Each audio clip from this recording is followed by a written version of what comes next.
wearing, diamond ring wearing, kiss stealing, wheeling dealing, limousine riding, jet flying, son of a gun, and I'm having a hard time holding these alligators. You're talking to the Rolex wearing, diamond ring wearing, kiss stealing, wheeling dealing, limo jet flying. We Rick flaring on it, flaring on it. We Rick flaring on it. You talking to the Rolex wearing, diamond ring wearing, kiss stealing, wheeling dealing, limo jet flying. We Rick flaring on it, flaring on it. Check, we Rick flaring on it, flaring on it. It's apparent these girls staring. I'm Rick flaring, gold across my chest. I'm fresh to death, I'm Paul Bearing, not at all scary. One eye open like Betty Wops that find to these circles that's going in like a carry shot. I'm going in like a Mary Pop off that Mary Crop at the top flow at the Marriott. So questioning me is like questioning you. See, we the best dressed, so come and get blessed with the crew. Not one but two, different ways to slaughter your crew. Committed tat across the chest, I guess she blessed with the truth. People want to see them checks, representation of proof. Living through my elders trying to resonate to the youth. But ain't nothing to get my flash on. Longevity is heavily embedded in my melanin. Layman terms, I last long. My grind repetitive, I'm smoother than real silk. Lyrical cash cow who can't cry over spilled milk. We in here. You're talking to the Rolex wearing, diamond ring wearing, kiss stealing, wheeling dealing, limo jet flying. We Rick flaring on it, flaring on it. We Rick flaring on it, flaring on it. You talking to the Rolex wearing, diamond ring wearing, kiss stealing, wheeling dealing, limo jet flying. We Rick flaring on it, flaring on it. We Rick flaring on it, flaring on it. This ain't no normal situation, this preparation with greatness. Industry full of fakeness, it's really up for the taking. See, life is what happened to you, more so how you take it. Don't get stripped of your knowledge and mentally leave you naked. I like to live otherwise. I'm sorry that I'm fresh to death. I put the polo and apologize. See, black son, we ain't nothing like the mother guys. Quit to socialize, we organize, then we mobilize. Off the deep end like a scuba diver. And no confusion, just keep it pushing like Uber drivers. Business fresh just like a supervisor in a Gucci visor. Can't find a smoother rhymer. You're talking to the Rolex wearing, diamond ring wearing, kiss stealing, wheeling dealing, limo jet flying. We Rick flaring on it, flaring on it. We Rick flaring on it. You talking to the Rolex wearing, diamond ring wearing, kiss stealing, wheeling dealing, limo jet flying. We Rick flaring on it, flaring on it. We Rick flaring on it, flaring on it.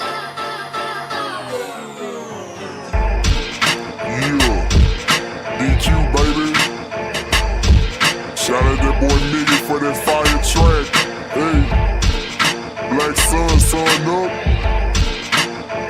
What's up, in Vegas? What in Vegas?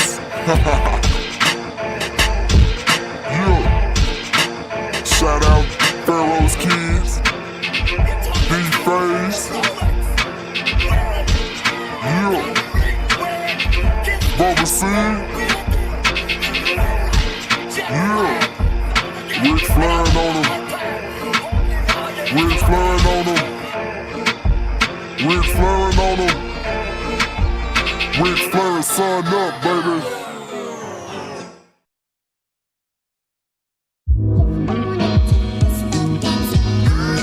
Hey, yo, Scotty, you going crazy for this one. We see what you're doing, we salute you. Hey, let's get it started. It's Backpack Capital One. What's in your wallet? Got a call from my man A. Scott. I said I got it. Love that you highlighting all of these black colleges. Try to pay me for doing this. Look, bruh, if you don't get off my line with that foolishness, voice of the swag, pull up where you at. No cap. If the Brody is speaking the soft facts. My advice, tune in to every show. Captain Petty, but we know that the sergeants are with the smoke. Speculate, just tell me what is we doing. Get into it, okay, look, I'ma say this and keep it moving. My boy Scotty, man, he off of the leash. Black grad, paying college, I'm glad that he called me. Walking cause we all been taught that talk is cheap. Even primetime knows Scott for the HBCU streets.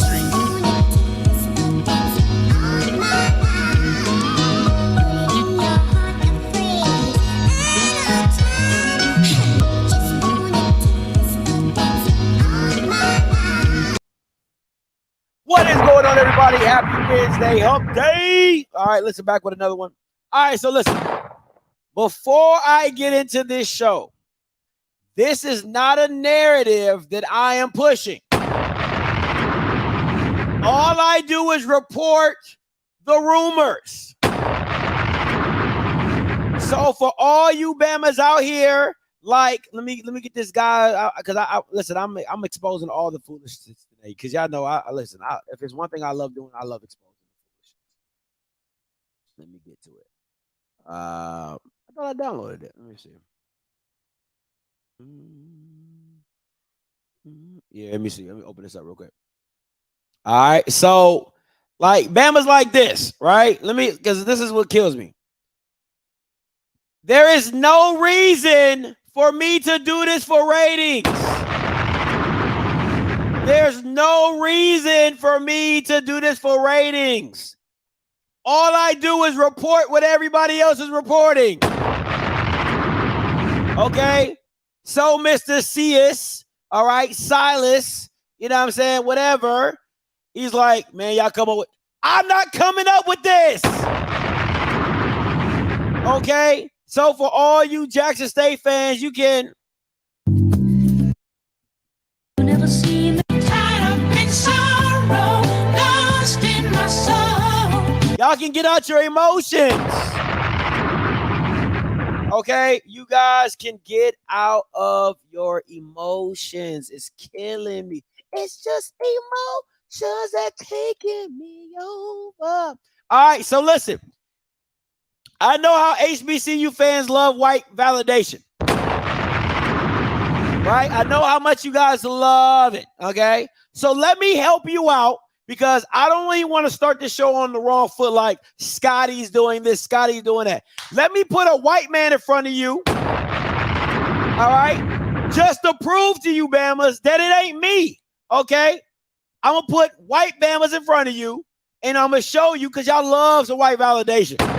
You love it, okay? You love it, all right? So let me start off with one white man. This is one of the most underrated jobs in major college football.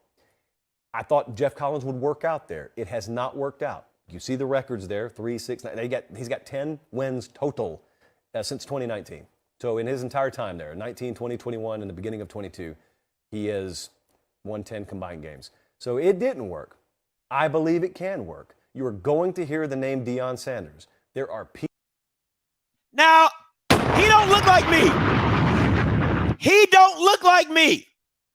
He looks like a bald white man on a white show, talking about white schools, doing white things. He doesn't look like me. But to each his own. People associated with that program who fully believe in that concept. They believe in bringing Deion in and letting him do at Georgia Tech what Pittman's done at Arkansas. And to be clear, what that means is hiring incredible staff. That's why it's working out for Sam Pittman at Arkansas. And if you don't believe me, listen to him. Last time we had him on the show, that's what he sat there and said. I got the best staff in the country. That's why we win. I mean, it's not me. I've got the best staff in the country. Now, he's a little humble there because it is due in large part to him. But there's going to be some talk of Deion Sanders being a head coaching option at Georgia Tech. Listen, it's a white man. Once again, I know how you HBCU schools love white validation, okay? I came with receipts today because I know you Bamas love to say, oh, Scotty, you just want to see Deion leave. Oh, Scotty, you just want to, oh, Scotty, because you Bamas are.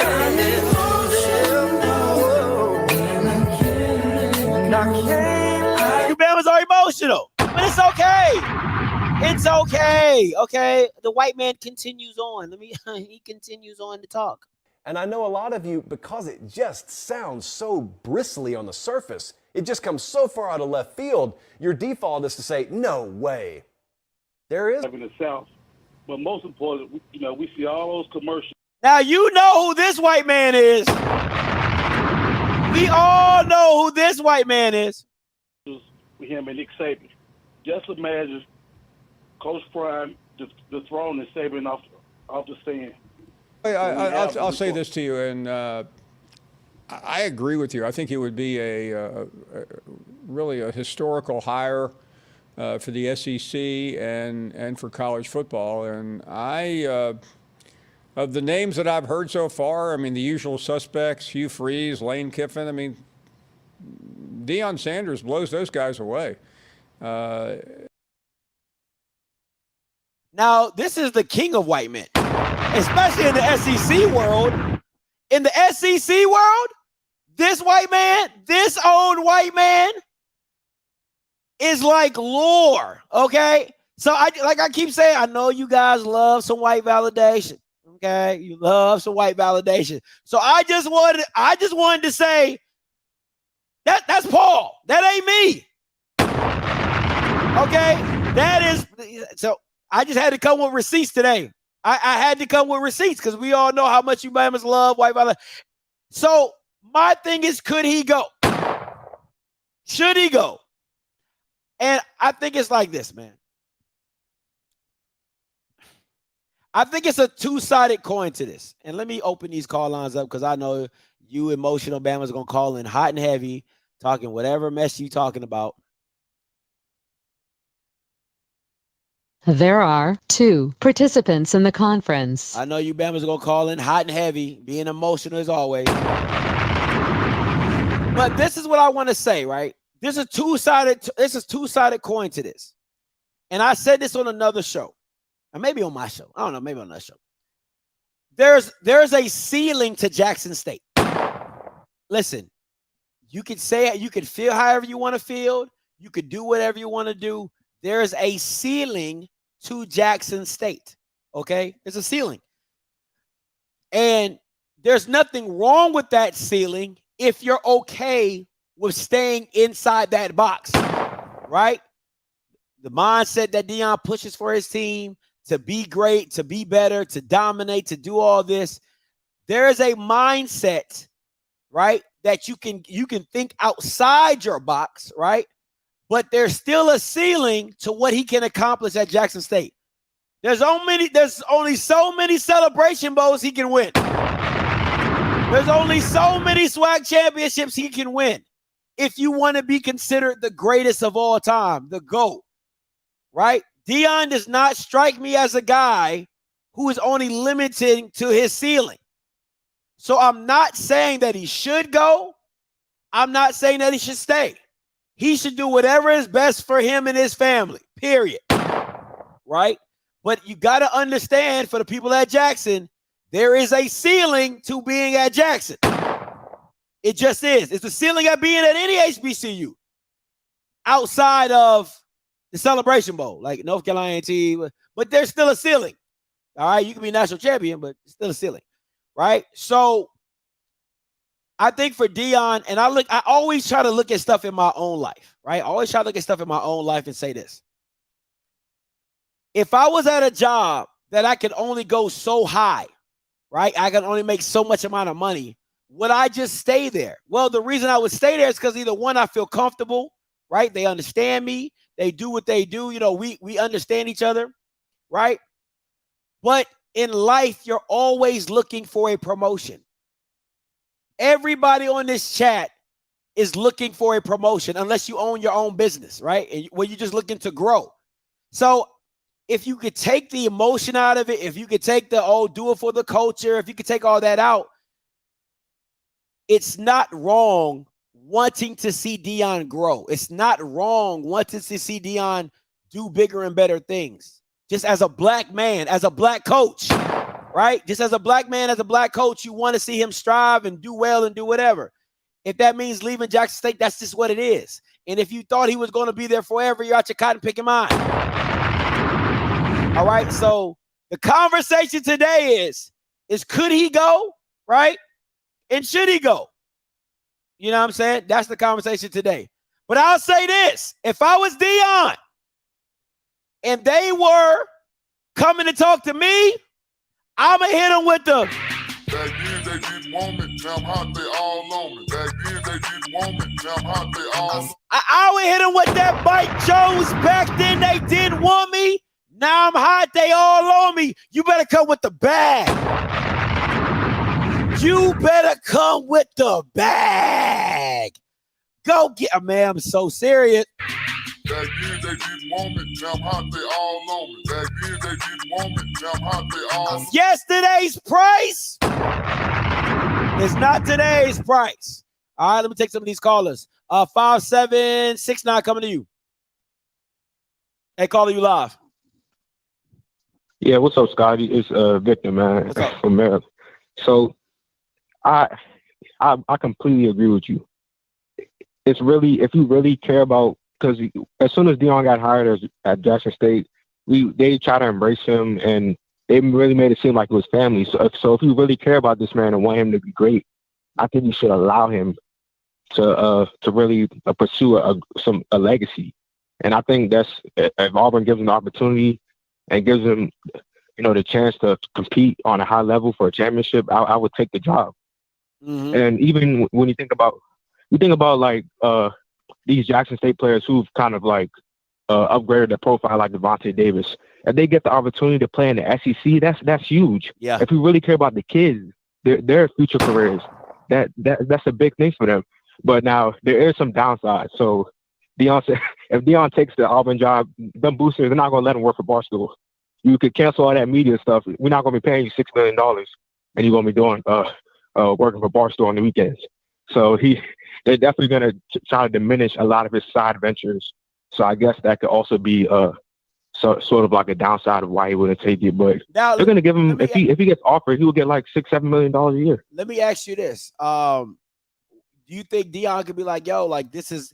Because listen, man, it's different when you're negotiating at a need. And I know Blue would say Auburn's not in need, but I beg to differ.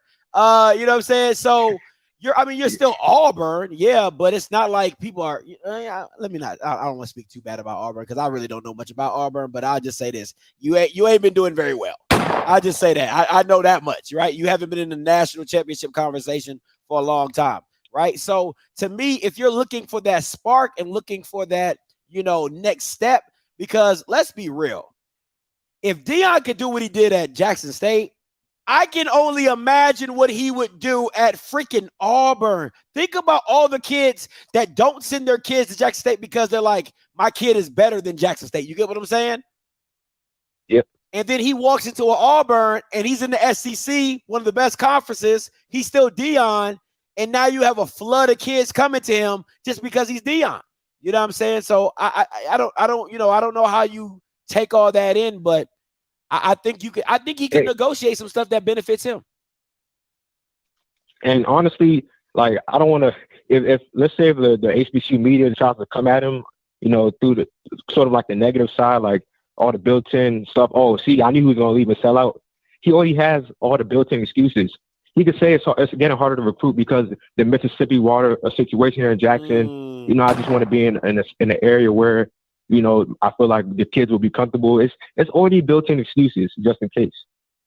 It's already there. I mean, but see, the thing about it is I don't know how mad you could get at Deion for coming in, changing the culture, putting spotlight, adding Tabasco sauce to the stew. And then after it's cooked, he's like, all right, it's on y'all to serve it. I'm out. I don't know how upset you can be, but last point to you, then I gotta let you go. Call lines are flooding. Hey, that's all, man. Thank you. No problem, man. Appreciate you. Let me see. 5240 NO Joe coming to you. Hey, caller, you live.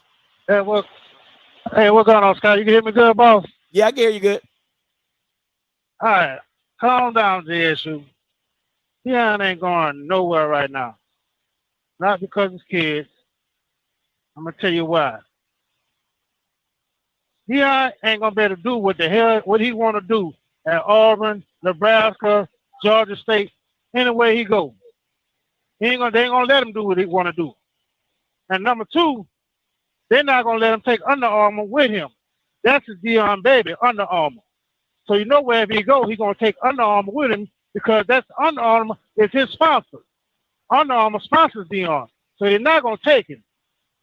You know what I mean? And number three, Deion is all about making everything big. It would be bigger for him to take turn Jackson State into a national powerhouse. Negative. Than for him to go somewhere to Auburn or somewhere else and win the national championship. Negative. So calm down. Negative. Deion ain't going nowhere no time soon. Negative. I'm out. You can't make something a national powerhouse if you don't play national teams. That doesn't even make sense.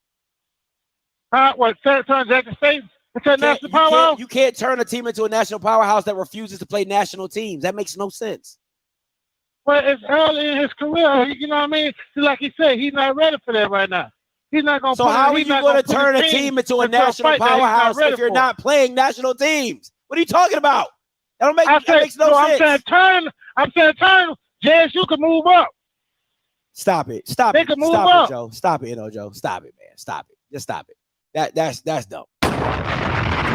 That's dumb. That's dumb. Like, bro, like, I'm not, listen, there's no way, and you can miss me with any, there's no way they're on the same level. If he comes to Jackson State, because you're not moving up to FBS. You're not. Stop the lies. You're not. Okay? Get that out your mind. You're not moving FBS. That's number one. Number two, you're not playing for the playoffs. So you can't be a national power if you don't win a national championship. What are we talking about? Stupid. That's number two. And number three, if he goes to Auburn and he even beats Nick Saban, you've all, oh my God. Stop it. Stop. If Deion goes to Auburn and has a top 5 recruiting class, you're a national name just because Deion did it. What are we talking about right now, man? 0658 coming to you. Hey, calling you live. Yo, what's up, man? How you doing? What's goody? All right, yo. So you kind of you got. I don't know. Like I respect you for your opinion, yo. Like for real, but why would he want to go if it's about the money? If you're talking about somebody legacy and things of that nature, you know, like you want to see somebody, you know, in a better financial situation. Because I know he did invest a lot in JSU. Why would he go to another college when they were already talking about potentially having him go coach on the Dallas Cowboys? You know, so that's just one thing I want to throw out there. Why would he go to another college? Let me ask you a question. Can I ask you a question? Okay. So one, let me say one, I haven't heard anything about the Dallas Cowboy thing, so I can't speak on that. I haven't heard no rumors about that. I can send you a link to that. You can go right there on YouTube and look that up. They was talking about Deion potentially being a coach to go. Put the link in the chat. Put the Cowboys. Put the link in the chat and we'll talk about it. But okay, but this is my thing, right? I'm gonna just give you an example. If you're getting paid $200,000, let's say $300,000. Let's say you're getting paid $300,000, right? And another company comes to you and says, "Hey, I want to pay you $3 million a year." What are you gonna do? You go get that back. So why are we even having this? Why are we having this conversation right now? Like, you guys don't act like in your own freaking lives you wouldn't take a 100% increase in money. Stop. What are we doing? Like, you're talking about, oh, Deion's got it. Don't mean you don't want more. Like, right, but hang on. Why would he leave right now after everything he's invested in JSU? So, like, I kind of agree with the last caller. I don't think he's leaving anytime soon right now. Now, if you want to talk to me about when Shiloh and Shador are gone, then there's a conversation to be had that you know, he's probably, you know, go ahead and, you know, making those contingency plans to get to, you know, to head out the door. And you know, like after his sons are gone, you know, he's done everything. He's done everything he could. Go ahead, sir. Like, he can take Shador with him. What are you talking about? Like, what are you talking about? He can take Shador with him. What are we talking about right now? He can transfer and not sit out. What are you saying? He doesn't have to leave his sons. Now Shiloh, he would have to sit because he already transferred one time. But that's if he even takes Shiloh, if I'm being honest. If I'm being honest, you know who Bryce Sanders gonna take? He gonna take Shador, Kevin, Travis, Cam, and maybe Wilkerson. Like, those 5 guys, he probably gonna take and be out. But like the rest of them dudes, you know, he gonna take those 5 guys and be out. What are you talking about? Like, you wait till his sons. What are you talking about? All right, man. You got your own thoughts, and I respect that. Coach Sanders ain't going nowhere, but thank you for letting me call in. No problem, man. I don't be understanding. Oh, all that he's invested. What has he invested? What is that? What has Deion? Listen, and I'm not listen. Okay, because I know a lot of Jack State fans that you guys have selective hearing. What I mean by what is he? Okay, like if you're in a relationship with a girl, right, and you've been with them for 2 years, you got time, you got to know them and things like that, right? And they have some type of affinity. You have some type of affinity for them. Okay, cool. I get that. You're like, oh, I don't want to leave my relationship. But what I'm saying is, what emotional ties hold Deion there, other than his kids being there, right? Because there's no affinity for he's not from Jackson, Mississippi. He didn't graduate from Jackson State. Like, and if I'm Deion, and if I'm looking at it from the outside, I've done a lot for Jackson. I've done a lot for most. I've done more than most for Jackson. New field, new facilities, influx of money. Like I've done a lot for y'all. So if he wants to get up and dip, he should be more than capable of doing that. 4262 coming to you. Hey, caller, you live. Turn your background down. Hey, man. What's good? Turn your background. Hey, man, I'm just checking out. Turn your background down for me. Okay, turn it down again. All right. Man, Sanders has too much class. I'm turning it down. Is that better? Yeah, thank you so much. Go ahead. Man, Sanders has too much class, and his brand is worth more than that. Deion Sanders is big business. He's not trying to make money today. He's going to make money over a lifetime, and that's who he is. He's been that way since he came out of school. He ain't going nowhere. So, okay, so you're saying he's not going anywhere because he makes more money at Jackson?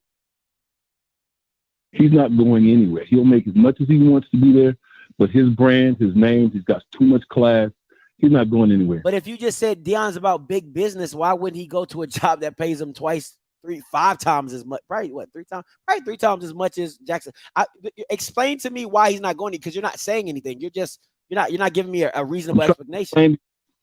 I'm trying to explain to you. You can make $100,000 today, or you can make $300 million in 5 years. How though? How is he going to make $300 million? That's what I'm asking you.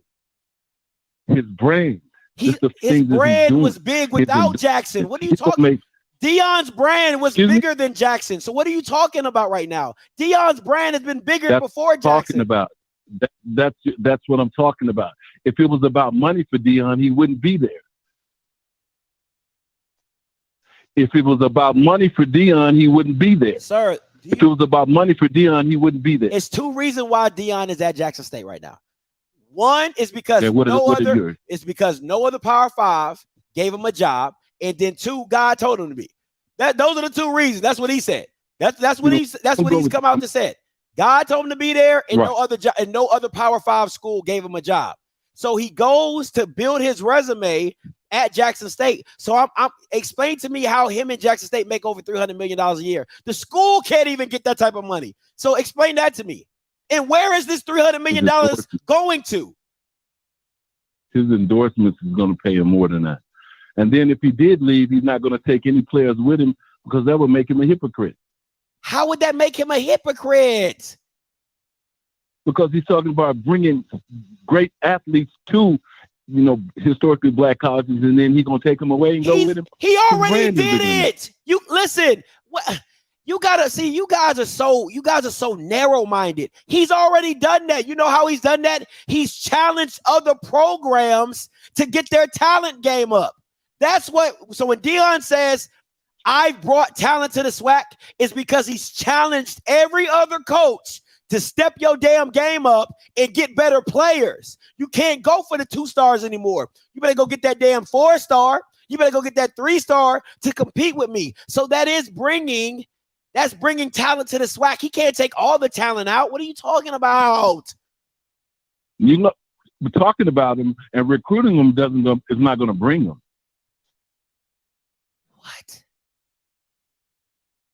What? That just because he's recruiting him, not going to bring him. Take Texas Southern, your school that you brag about a lot. You think they can go get some of those players? You can go get players that want to go to your school. You can get. Well, why aren't they there? Because why aren't they there? They can choose. Because they can choose. They can choose whether. That's what it's called, recruiting, right? If I get recruited by the military, doesn't mean I have to go. If I get recruited by the Air Force, doesn't mean I have to go. No, duh. So what are you talking about? Just because You got to have something to offer these kids. You got to have something to offer these kids. A program, a promise, something. Sir, at the end of the day, you can't say that Deion has not lived up to what he has said, and if he leaves, it makes him a hypocrite. That is the most asinine statement I have ever heard somebody say on my channel, that Deion will be a hypocrite if he leaves because he said he brought in talent, he's going to take talent. Like, I'm going to take kids with me because they're the kids I recruited, and then I have brought talent to the SWAC. What are you talking about? You wouldn't do that. Okay. I can guarantee you wouldn't do that. Okay.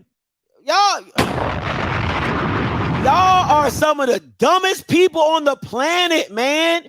You guys don't see the bigger picture. It doesn't make any sense to me. Hey, man. God, dog, man. 4400, you live.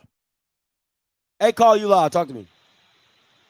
Hey, what's up, Scotty? This is DeGrazier calling from the Atlanta. What's up, man? Talk to me. So you're being argumentative with everybody tonight. So yeah, I'm just listen. Hold on, DeGrazier. Hold on. My thing is this. All I'm asking people is to explain your position. That if you can have a solid argument to explain your position, I have no issues with that. You know what I'm saying? Because like life is about, perspective. But if you just saying stuff to say stuff, like Deion's a hypocrite because he said he would bring talent in and he's taking talent out. Well, he did bring talent in. He brought talent into all 12 schools because they've all had to upgrade. They've all had to upgrade to compete. But go ahead. I'm sorry. No worries, my brother. Hey, I'm here to hear all of it.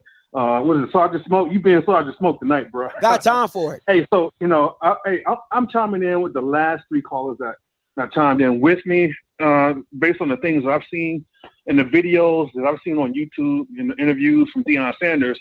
I mean, for me, from what I've seen, it looks like that brother is here to change the game for HBCUs. And with the last caller, he didn't explain it. He had a short time, but he was alluding to the notion that what we perceive, what we hear, gives us the feeling that Deion is here for the SWAC, for HBCUs for the long term, because some of the things he says he wants to build, I can't go in and exhaust his list. I can't spell it out. Some of the interviews are out there on YouTube. One of the interviews I will pull out. I remember what it was on. It was when his son Shador interviewed his father, and he asked his father, "Why are you here at Jackson State?" And Deion Sanders responded, "I'm at Jackson State because my kids are here." Right. So when I hear all these other things, because I've seen that interview and I watched the words come out of Deion Sanders' mouth, I'm like, that explains it to me simply, that he's at Jackson State because his kids are there right now. So, but afterwards, like the last caller was alluding to, maybe after his kids are out of college, maybe there's some other options to him. I don't know. But Scotty, you got a great reputation. You've been doing a lot of amazing things for HBCU football. I've been following your channel for about a year now, and hey, I would like to see you have Deion Sanders back on your channel so we can ask him what you gonna do. So hey, I turn it back over to you. Thank you for having me. You're doing great work. Keep it up. No problem. Appreciate the call. This is my thing, right? First of all, Deion would never come on my platform again. I won't say never. But I would say this. I would be shocked if he came back on, because you're not dealing with the same person that met you the first time. You know what I'm saying? Like, you're not dealing with the same person that met you the first time. The same person that met you the first time was a fan. The person that met you meeting you second time is I'm a media dude now. Like, I ain't tripping. You know what I'm saying? So I don't mind asking the question, but I think a lot of people have to understand when you're looking at the totality of something, like every good thing must come to an end at some point in time, and to not understand that, even politicians, it doesn't matter what you say, even politicians are going to feel some type of way in regards to, like, I'm going to say this to appease my base. You know what I'm saying? Like, I'm going to say this to appease a base. I'm going to say this. I'm not saying Deion is going to leave early. I'm not saying he won't leave early. What I'm saying is if you keep thinking that one is 100, like, if you in the mindset of he's never going to leave, you're going to get your feelings hurt. You're going to get your feelings hurt. You just are. It's just, I mean, you're just going to get your feelings hurt. I don't care what you're talking about, because you have to understand, with life comes promotion. If somebody is doing something great, if somebody is good at something, somebody else is going to want them. That is even in your own life. You know what I'm saying? If you're doing good at a job and they feel like you can move up, they're going to move you up. So understand that, and to not have the hindsight to see that is ignorant to me. I just don't understand it. And for let me get to a couple of these comments. I want to say something to somebody.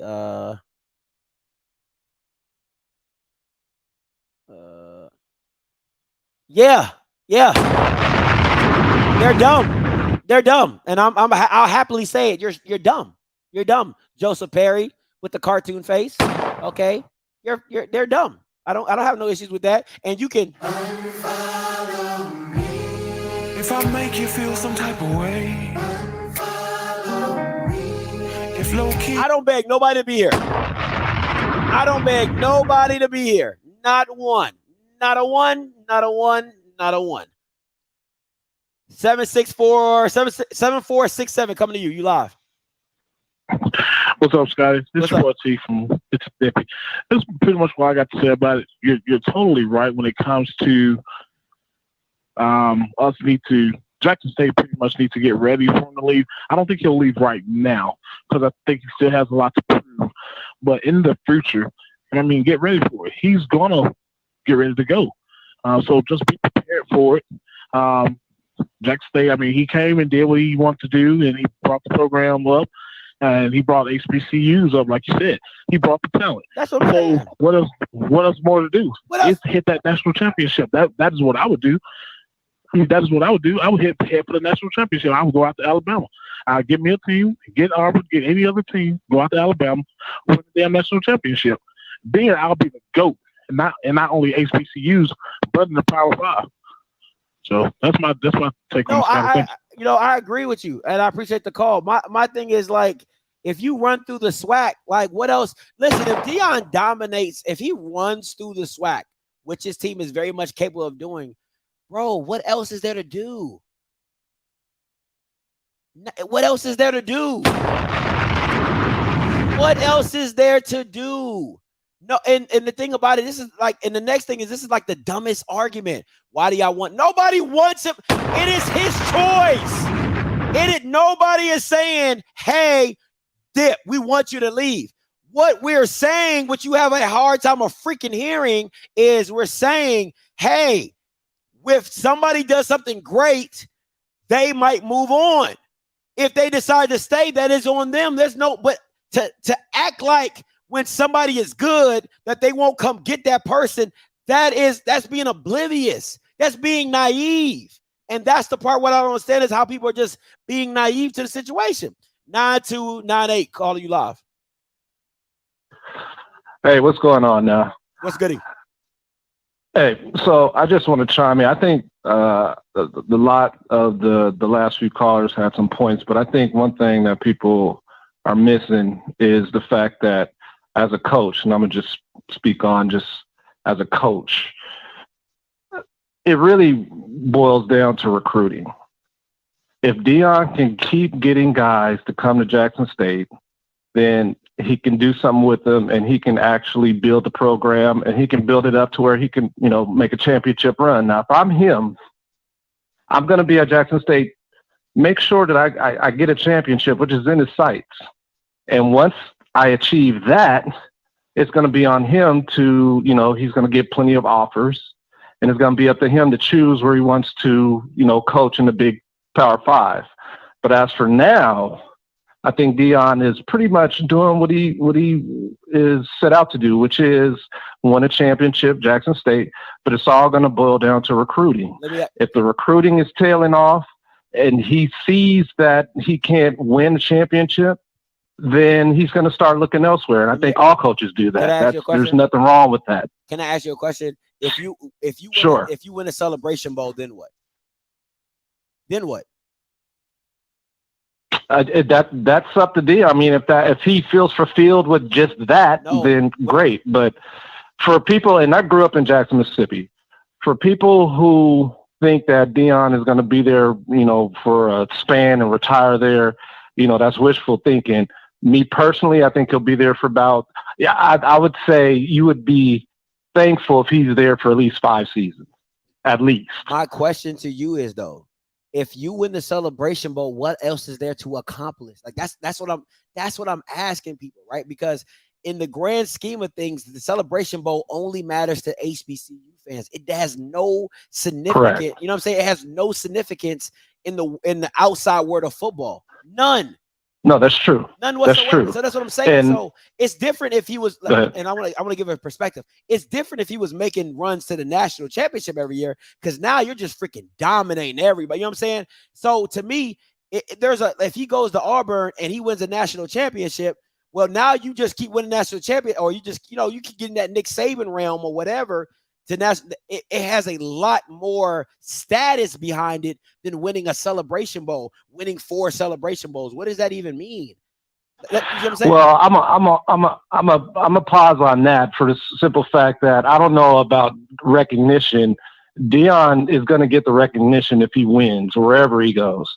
So regardless of what bowl he goes to and whatever championship that he wins within HBCU, he's still going to be recognized as he's going to get his, just due. Money-wise, he's going to get that, like the last caller said. He can get that from sponsors. He doesn't really have to worry about Jackson State. That's the one beauty of Deion being the coach at Jackson State, is that he doesn't have to worry about getting that $6 million or whatever these coaches are making in Power 5 schools. However, if he wants to, like you said, if he wants to broaden his brand, he wants to be hailed as a coach like Nick Saban, yes, at some point he's going to have to switch over to a Power 5 school. That's just no doubt about that. I'll say that. But as far as recognition, he can get the recognition, there's only so all the accolades. There's only so much that when Deion, there's like Deion is Deion, right? So there's always going to be an aura around Deion that says like that's Deion Sanders. But if you're losing, that aura doesn't hit the same. You can miss me with that. So if he goes to Power 5 and he ends up being an average coach at Auburn or Georgia Tech, that Deion Sanders flair doesn't work for coaching anymore. It might work for, the individual person meeting you on the street, but it has no clout for coaching or clout in the college football landscape. You know what I'm saying? So winning matters. Yeah, winning matters. I mean, at the end of the day, it does matter because people want to be a part of a winning program. You know what I'm saying? So but recruiting matters as well. If you're not going to do all that winning if you can't bring in the players, and that goes for any school. And I think he knows that at Jackson State it's limited. Yes, he's getting players that can win in that, on that level. But can he consistently do that? Deion, people need to understand that Deion is still trying to make himself into a great coach. So he has, he's done a little bit, and I'll give him that, but he is by far not, perceived one of the best coaches out here, not by a long shot. So he has a ways to go. And with that being said, it's all going to boil down to recruiting. Will he be able to keep getting guys to come to Jackson State? That's what he's going to have to wonder. Is it going to be much easier to get guys from Auburn? Is it if I go to Georgia Tech or Nebraska? How easy is it going to be for me to recruit to this area? That, as a coach, is what you're thinking about. I think you're not worried about. I think for Georgia, I think for Georgia Tech, it's going to be a problem. Like, that's like the Black Notre Dame. So I think there's going to be an issue there. But I think if he goes to Auburn, I think it won't have it. I think recruit his first 2 years recruiting at Auburn are not going to be an issue. It's not going to be an issue at all. Not even the least bit, because the kids that you couldn't get before, you got the facilities, you got the program, you got the prestige of the conference. You're going to put players in the pros. I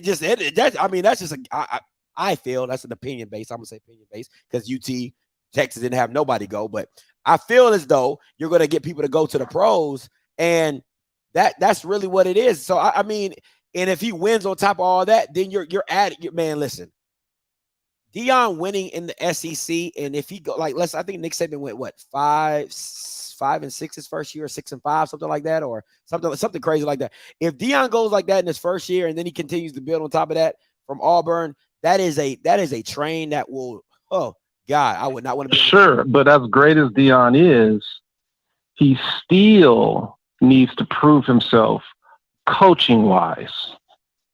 Now, are we all on a unanimous decision to say that he's the best coach in the SBCU? I'll say this. I think that if we're talking about standards of coaching, white coaches get away with a lesser standard and move up to better jobs. Oh, well, of course. Mm-hmm. Okay. So I agree. So for me, I don't, as long as Deion can put his staff together and Deion can recruit, I think he has a damn good job as any other white person to dominate at Auburn. That's just that's really my whole point. Like if we're talking about standards, if we're talking about, you know what I'm saying, like that means you're just holding Deion to a higher standard that you won't even hold white coaches. That's going to happen because it's Deion. So he's going to be held on the standard that most coaches walking in and where he's at now, the majority of coaches already know that, and they see that he may not have the record that they all do as far as coaching, but he's Deion. So with that, you're just going to get the fanfare. However, that still doesn't mean that you're going to be able to recruit at other schools, and he knows that. You bugging. So nah, you tripping on that one. You tripping on that one. If he can get Bama's to come to Jackson, he can damn sure get Bama's to go to Auburn. I don't. You bugging on that one. Wait. You're bugging. Okay, for the amount of players that he's getting to come to Jackson State, you mean to tell me that if he was to go to Alabama or Auburn or whatnot, kill it. These schools are already pulling in recruits without Deion there currently. So, of course, if he goes to somewhere where it's already producing recruits that the name alone of the school is going to do that, sure. So what are you saying? That's what I'm saying. That if you already know the program alone is going to pull in 5-star, 4-star recruits, if you sprinkle a dab of prime on any of that, it's going to explode. What are we talking about right now? Okay. But again, you're missing the point of, for him to make that jump, you got the record to back it up, correct? He does have the record to back it up. He's about to be undefeated in the SWAC 2 years running. What are you talking about? How is that not a record to back it up? So with that, you're going to anoint him. If he wasn't Deion, let's just say if he was just, but he is just name someone. But you think that with that record, but he is that Deion. That's he what would makes it even more special. instantaneously be offered a Power 5 job That's on the second season? That's what makes it even more special. He is Deion. He is doing what he's supposed to do, and he's winning. What are you talking about? Thank you for the call. Come on, man. 3215 coming to you. Let me see. I don't see you on here. 3215. Oh yeah, I do. Hey, caller, you live. Good evening, Scotty. What's up? So let's not act like some of these schools don't have a little bit of debutante syndrome, like Nebraska. Nobody's recruiting out there. Yeah, Deion can probably go out there and make something happen, but recruits don't want to be out in the middle of nowhere. Georgia Tech, yeah, I mean, because he's got connections and everything, and he used to be out there like that. But certainly, and what was the last caller talking about him not being able to get recruits? He just pulled the number one recruit of the last recruiting class, and he's bound to get more. I think there's a little nostalgia, and I was talking about, oh, he won't leave and go nowhere. Look, politicians will go and kiss babies and then write a crime bill. So what are you talking about? So, I mean, look, he's going to recruit based on where he is because he's got a proven track record of knowing and having a voice of the NFL. He's gone on record saying, hey, if you want to win, you come here. This is why he had Travis's ear. His children are 4 or 5 star or 4-star recruits themselves. So he's breeded an acumen of athletes. his daughter, his son. So I mean, the list goes on. But now here's a pivotal point, because now if you're gonna hold Deion to a higher standard, then what does that say about you?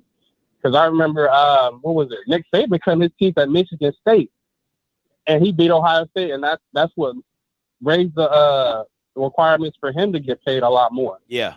Now you can follow that with Jeff Brown going to Western Kentucky University and start winning. Let's not act like Deion has not created a template for former NFL players to want to coach. He's done that with his friendship with Eddie George. So I think Jackson State fans should appreciate he elevated you. So now Jackson State, let's say hypothetically he leaves, you've got a certain level of esteem to where you're not just going to take any of your body. And this is a point I think Mr. Ford and Mr. Campbell harped on a couple of weeks ago. Some of his coordinators are about to get calls, especially after these 1 or 2 seasons coming up. So you have to put him into the conversation of getting some of these mid-power 5 or strong power 5 conversations. Because if they get jobs and he doesn't, blessings to them, but somebody's going to be a little upset. And that's all I got to say about that. Got you, man. Appreciate the call, bro. Yep. All right, let me see where I'm going next. Ooh, these call lines is hot out here in these streets. Drake, coming to you. What's up, Drake? Hey, what's up, man? To me, I believe it comes to one thing: power. Where is he gonna have the most power at? Which means I get to do it my way. Period. Because the money's gonna be the same on the Power 5. So it ain't a money issue. It's a power issue. It's I don't need boosters in my office issue. It's stay off my field issue.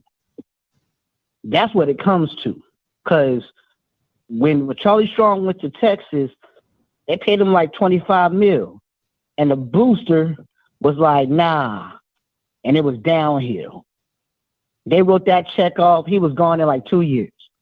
And he beat Oklahoma. And he was gone. Mm-hmm. So to me, Deion's to the point to where he got to have power. That's why Nick Saban is still in Alabama, because he has time. But Nick had to earn the power. He didn't come to Alabama with power. Once he won all that, he got power. Deion's in a position of where he has full autonomy in Mississippi. He's cool enough with enough people on both sides to get what he needs to get done. So if I'm Auburn, so if I'm Prime and Auburn calls, I need full autonomy to do it my way. I don't need Tim Cook, which is the CEO of Apple, who's an Auburn alum. I don't need Tim Cook calling my phone asking about this. I don't need the politics is really what he's not gonna want to deal with, because when you're dealing with big money boosters, he's not trying to deal with that. Okay. So, and hold on. Like if Jack said he don't got to deal with Jack said he don't got to deal with that. But at he the is the same big time, money booster. but at the same time, you're not getting the same. Like, listen, man. With different resources come different responsibilities. Okay. I want to deal with that. Hold on. And how do you go into? You can't go into a new job. You can't. If I hire you, right? If I'm the CEO and I hire you as my marketing director, right? Like, I hired you for a reason, because I believe you can get the job done. But you can't just come in and do sweeping changes because you think you big wig. Like, you can't do that. There has to be some level of trust. Listen, there has to be some level of trust that is established before they say, you know what, Deion, we like what you're doing. Here's full autonomy. You know what I'm saying? Because if we're being honest, Deion hasn't done enough to walk into a position to just get full autonomy. Not at Auburn. May be true. Not at Auburn. But I would say like this: he also don't need the headache if he don't have to, because the one thing he'll have is choices. So if he be like, you know what, Auburn's not gonna give me full autonomy, then I'll wait. It's enough bad coaches where something's gonna be open every year. That's all a spade is spade. That's fair. It's enough bad. So I just read on the right one. So let's say, maybe FAU opens. He's from Florida. They may give, and it's FBS, Conference USA, they may give him autonomy. Because, that SEC money is different, and that SEC bias is different, if you know what I'm talking about. So you're right. They may not give Deion. Deion be like, you know what? I'll keep beating the swag over the head, and I'll play my non-conference, and also I'll build the conference up, because whether he wins the celebration or not, they're going to get like $2 million. And with Ashley Robinson as an AD, they're going to do right by the money. So all they're going to do is keep building the conference up. So Deion has choice and everything. But if I'm him, I think it comes down to power. And when you have choices, you're like, you know what? They're not going to give me power. Then I'll wait. Because I could get people to come to Jackson. So it's not like he's going to have, so the caller who said he's not going to be able to recruit, he out of his damn mind. He'll continue to get folks to come to Jackson. All right, Dre, man. Appreciate the call, bro. Appreciate it. All righty. Let me see. Sick. Oh, man. Well, these call lines is hot. Let me see where I want to go with this. Let me see some numbers I haven't seen before. 7467. Yeah, coming to you. I think I've seen this number before. Hey, call you live. Man, Scotty, I had to call back, man. Man, when that man said Auburn, he won't be able to recruit in Auburn like he do at Jackson State, it's like we said what at the same damn time. Do he not know? Do he not know Auburn has a just $92 million football facility, 233,000 square feet. Let me these folks got a damn barbershop in there. They have a flight simulator and a damn football facility. What the hell are they doing with a flight simulator? Recruiting, buddy. That is what they're doing. That is why they're putting a damn flight simulator and a damn football. I was like, man, what are you talking about? Jackson State ain't got no flight simulator.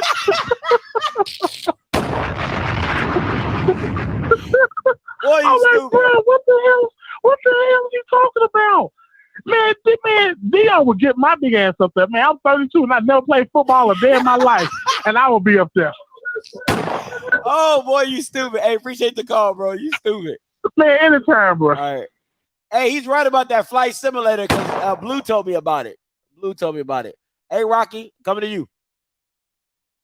Hey, what's up, Rock? Hey, what's up, my brother? What's up? Hey, what's up, man? This reminds me of some really good conversations we had about a year ago, 2 years ago when Deion first came, right? And I think people had, people outside of Jackson had some really low expectations of Deion and said that he's not going to just walk in the SWAC and just win and all that kind of stuff. And he's exceeded those expectations to the point to where I think it's fair to say that he's dominating in the SWAC, right? My point is saying this. I think Deion is in a situation where he gets to call the shots. You know what I mean? And if he decides to leave Jackson State, he left them in better condition than he found them. Facts. One, and two, I think his ultimate goal in this season in his life, right, is not for him to become the next Nick Saban. It's for Shedeur to become the next Tom Brady. So anything that helps that cause out, that's how I think he's gonna move. Is getting Shedeur to an opportunity in the NFL where he could be successful. I think that's his ultimate goal. And I'll even go further than that. I'll say Shedeur and Travis. Get both of them in situations in the NFL where they can be highly successful. I talked to I reached out to because my boy Blue, he got a lot of Auburn insiders. So I reached out to a couple of his friends, and they said they said that if Deion decided to come to Auburn, they will give him the A-OK to bring Shedeur. I mean, why wouldn't they? If you want Deion, you will want Travis and Shedeur is coming. Yeah. You know what I mean? Yeah. His son and his Jesus Christ Jr. and his adopted son is coming wherever Deion is. That's a package deal. And who wouldn't want that package deal? I just think at this point, I don't see Deion going to a blue blood college to coach football not because he wouldn't be successful, Scotty, but more or less, could he bring the culture that he has now in Jackson with him? And how would that be received at an Auburn or a Nebraska? Go ahead. When you're talking about culture, because remember, you're like Auburn doesn't have a problem with attendance. Auburn doesn't have a problem with like excitement. So when you're talking about culture, are you talking about him with the chain? No, that ain't what I'm talking about. That's not what I'm talking about. Okay, what are we talking about? I'm talking about that other. I'm talking about play me my theme music. I don't. I don't know about that one. I don't know about it. And that's why when Nebraska came in the picture, I was like, that's got to be a no, because that's not even a good fit. You know what I'm saying? Like that's far from a good fit.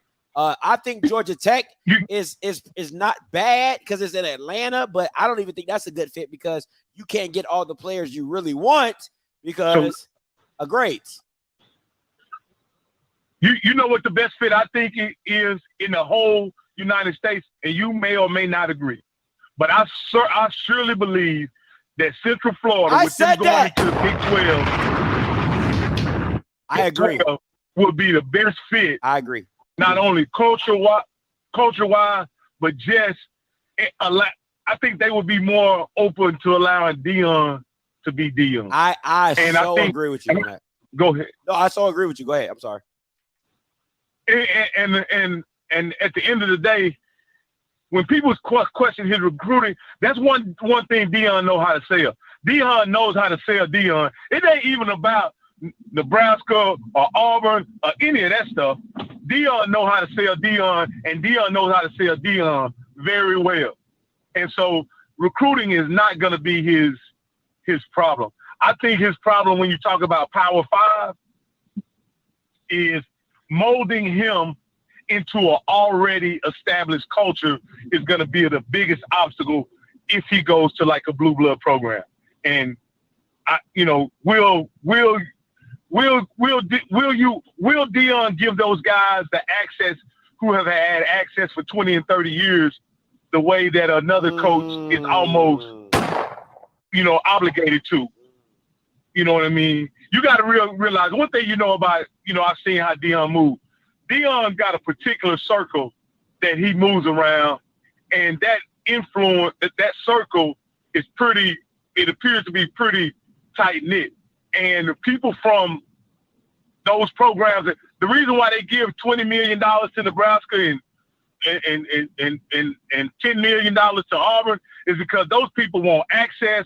They want to feel like they're the reason that Auburn or Nebraska is successful. And I don't know that Deion will want to provide those kind of guys, that kind of access,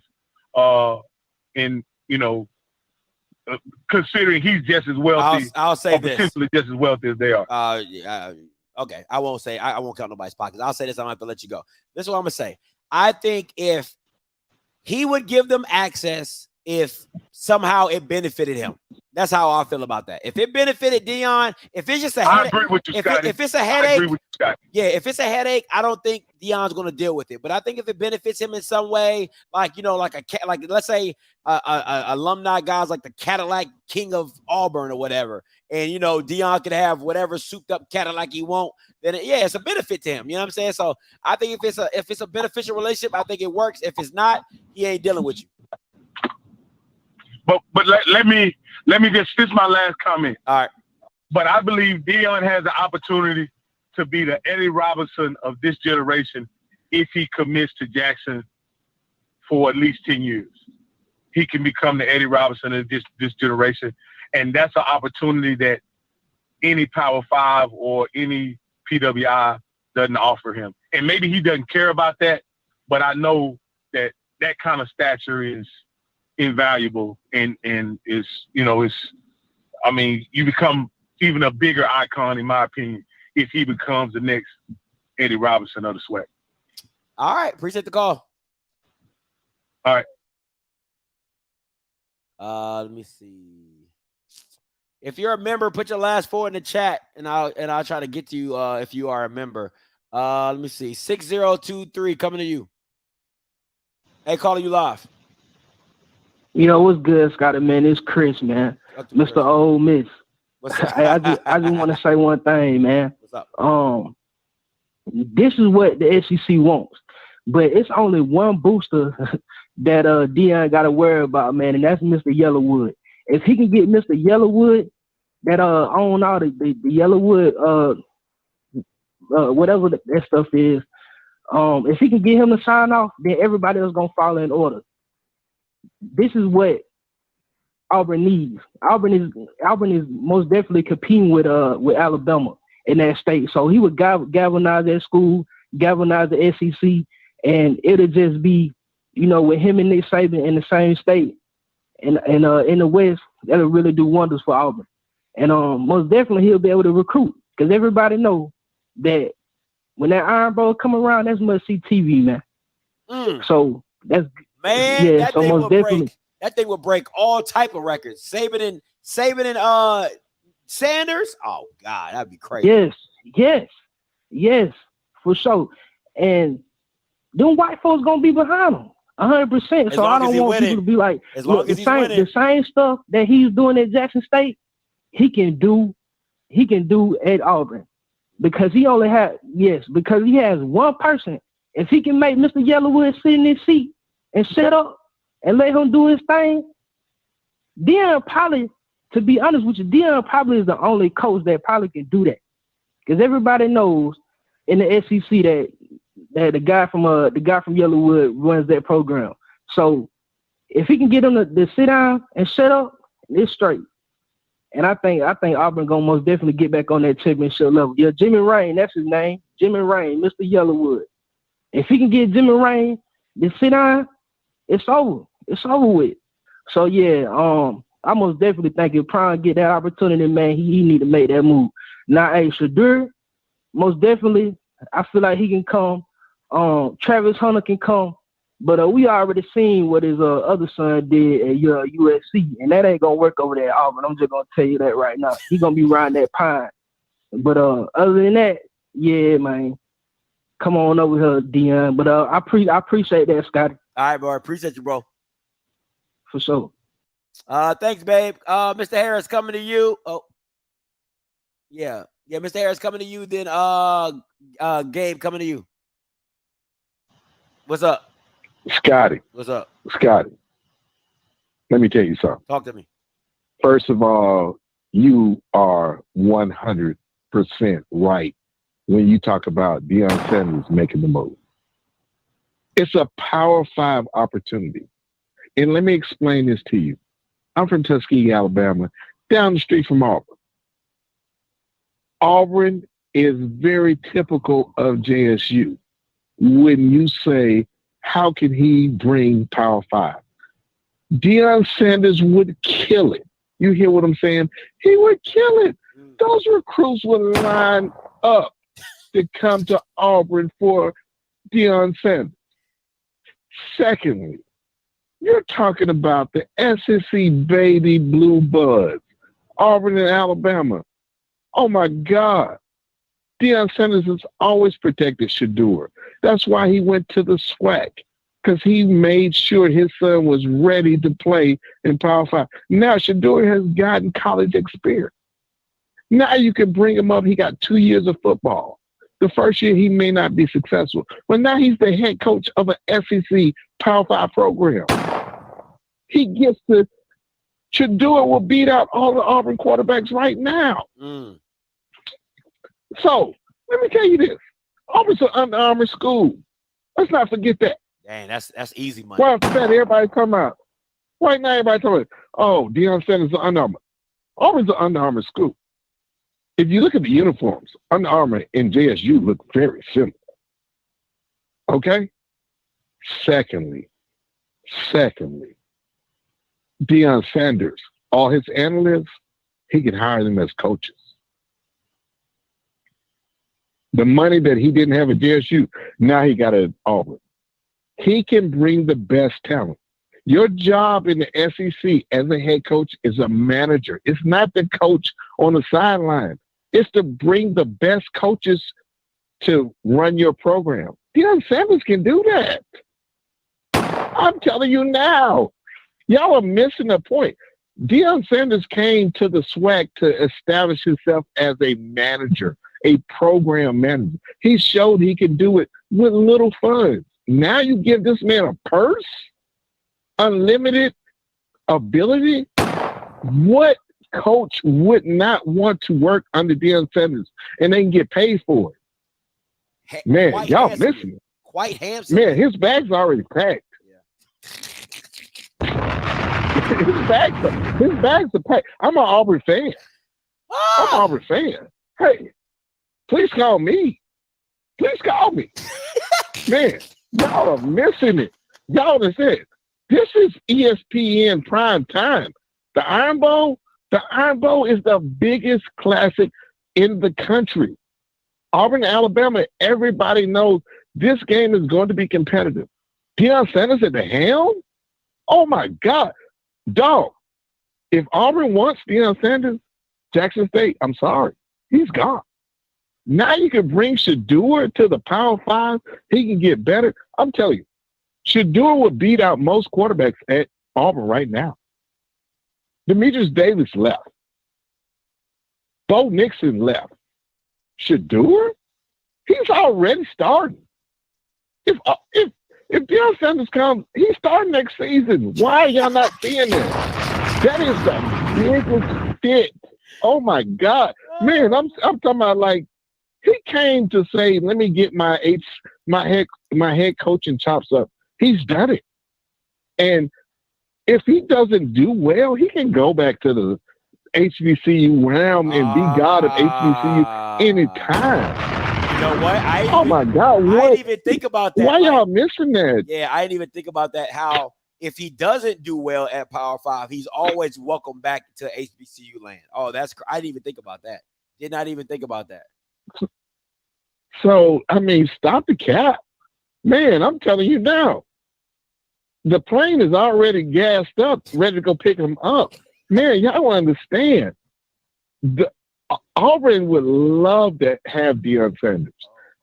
Auburn had, when Cam Newton came, Auburn had a coach from Iowa State that didn't win more than 30 to 40 games.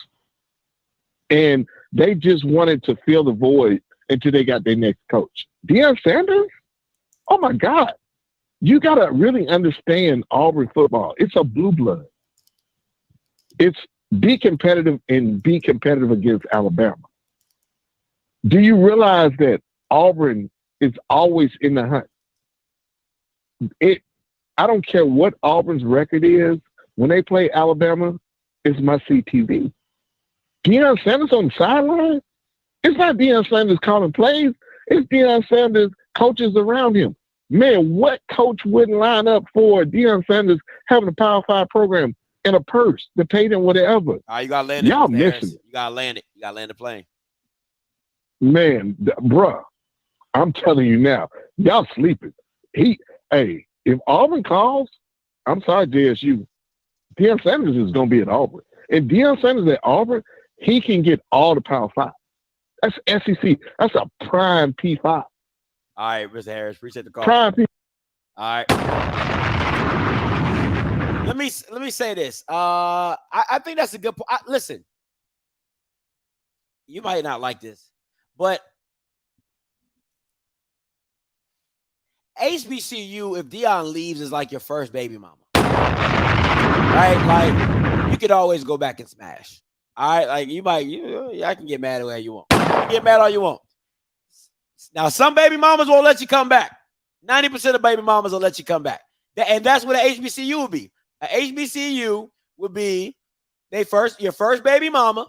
You know what I'm saying? You come back, you smash. She cool with it because she didn't want to get her body count up. You know what I'm saying? You got a kid. You know what I'm saying? Y'all had success. That's the kid. You know what I'm saying? Y'all had success together. You know what I'm saying? So y'all come back and y'all kick it and y'all it's life. You know what I'm saying? So that's what Jackson State will be, his first baby mama. You gave me my first start. You gave me my first chance. Now, would he do that? I think that I think that he would probably stay in the Power 5 realm because just the money base, but listen, man, it's always a chance you go back. You can always go back. 9762 coming to you, Mr. Gabe. Hey, caller, you live. What's going on? What's going on, Scotty? What's up? All right, look. Everybody just needs to pump their damn brakes. Everybody all up in arms, okay?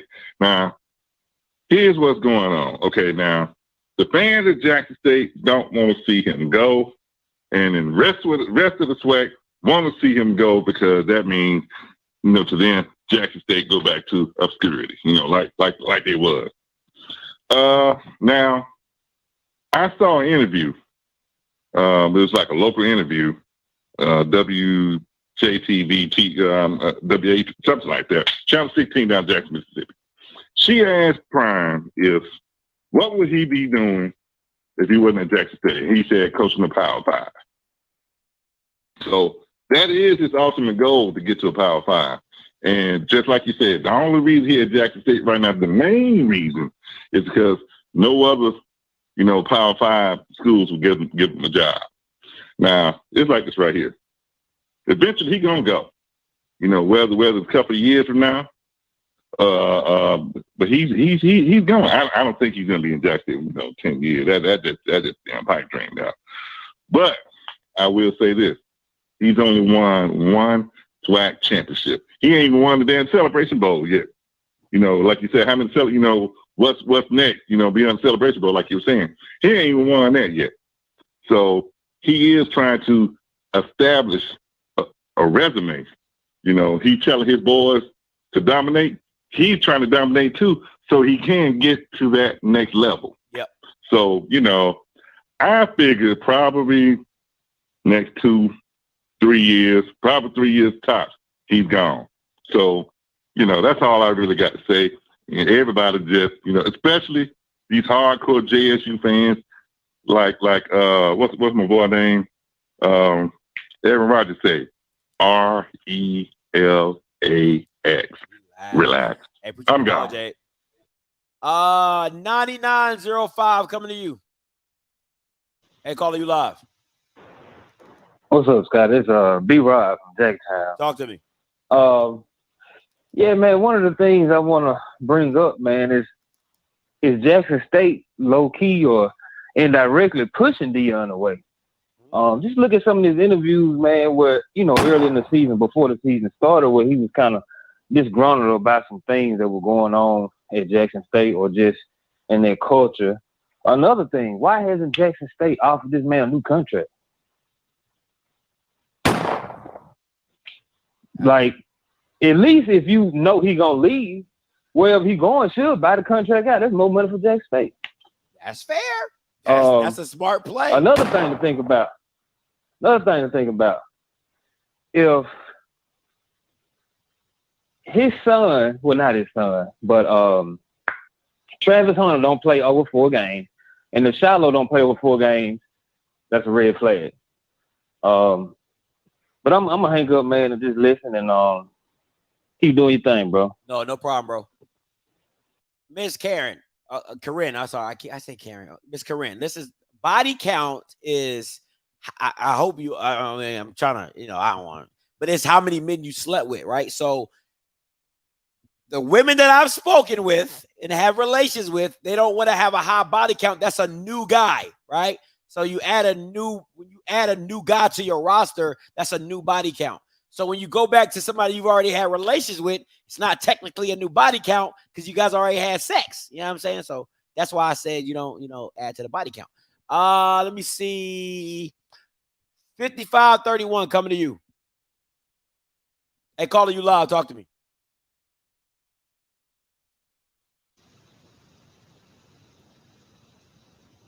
$55.31, you live. Hey, Scotty, can you hear me? Yes, sir, I can. All right. Scotty, this is KD from Atlanta. Talk to me. I was giving you a call. Had a chance to listen to some of the callers. I believe that Deion, I know in one of his interviews, he said that he wanted to be able to take care of his coaches. I think that's his biggest thing. Not necessarily him, but I think if he was to lose a lot of his coaches because he couldn't pay them, I think that would affect his decision. I'm just curious why Jackson hasn't made him the highest paid coach in HBCUs. at this point. I think that if they would be proactive, I think that would maybe show their commitment to him in the long term. What you think about that? I like that play. I really do. Somebody said he's making 330. I don't know if that's the highest, but I do agree with you. I think if you want to show, it's like if you show a girl you love her, you marry her. You know what I'm saying? So show the commitment. You know what I'm saying? I'm not saying Jackson State has to. I don't know how the money works out, and maybe with the sales of the ticket sales or whatever, it pushes them over that threshold.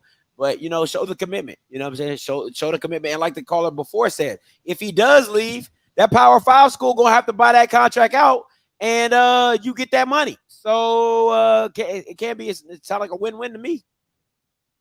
Yeah. The other thing I wanted to just bring up, I want the other callers to think about, the ones who said that Deion wouldn't be able to recruit at Auburn. Think about the kid, like, what was the recruit name that went to Texas A&M? I think a lot of times kids look at going to these different schools as a business, in a business manner.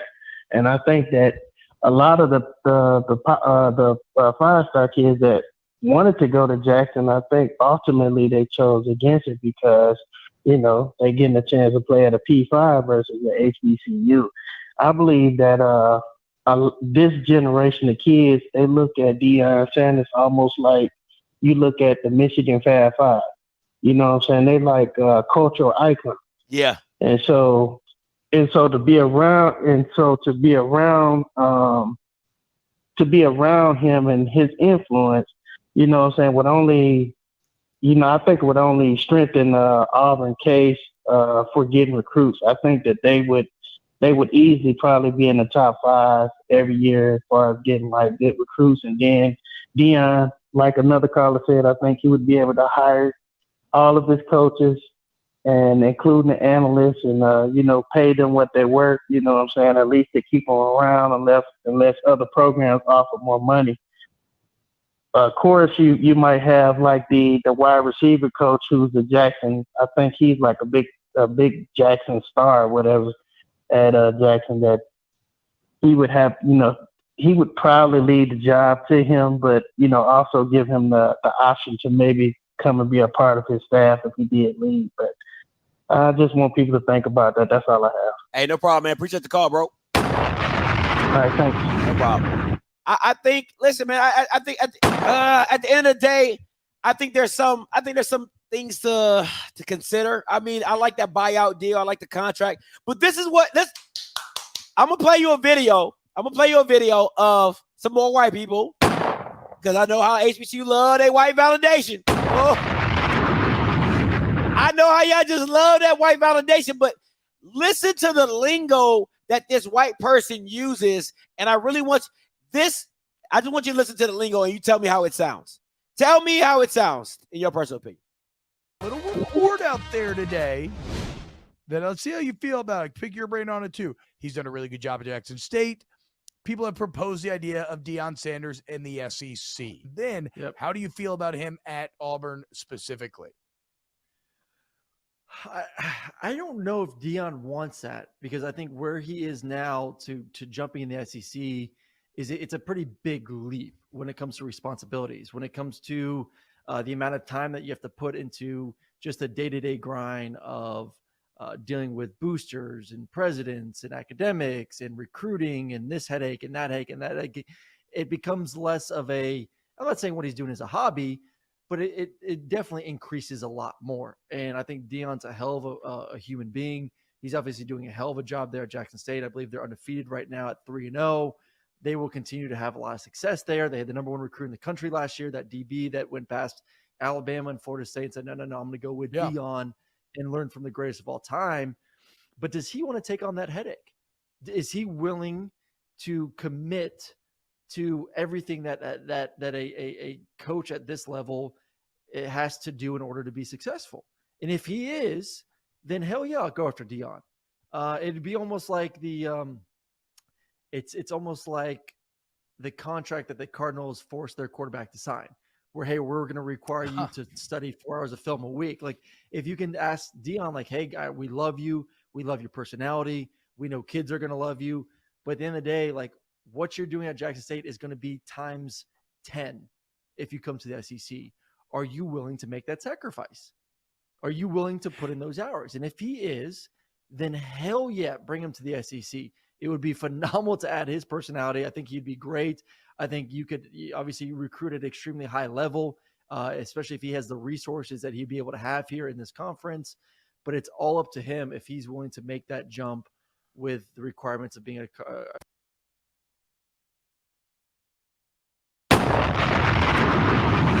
Now tell me that doesn't sound like, see this, and this is why I have the catch-22 about, you know, what Dre said and what Rocky said, because that is the most underlying disrespect I've ever heard in my life.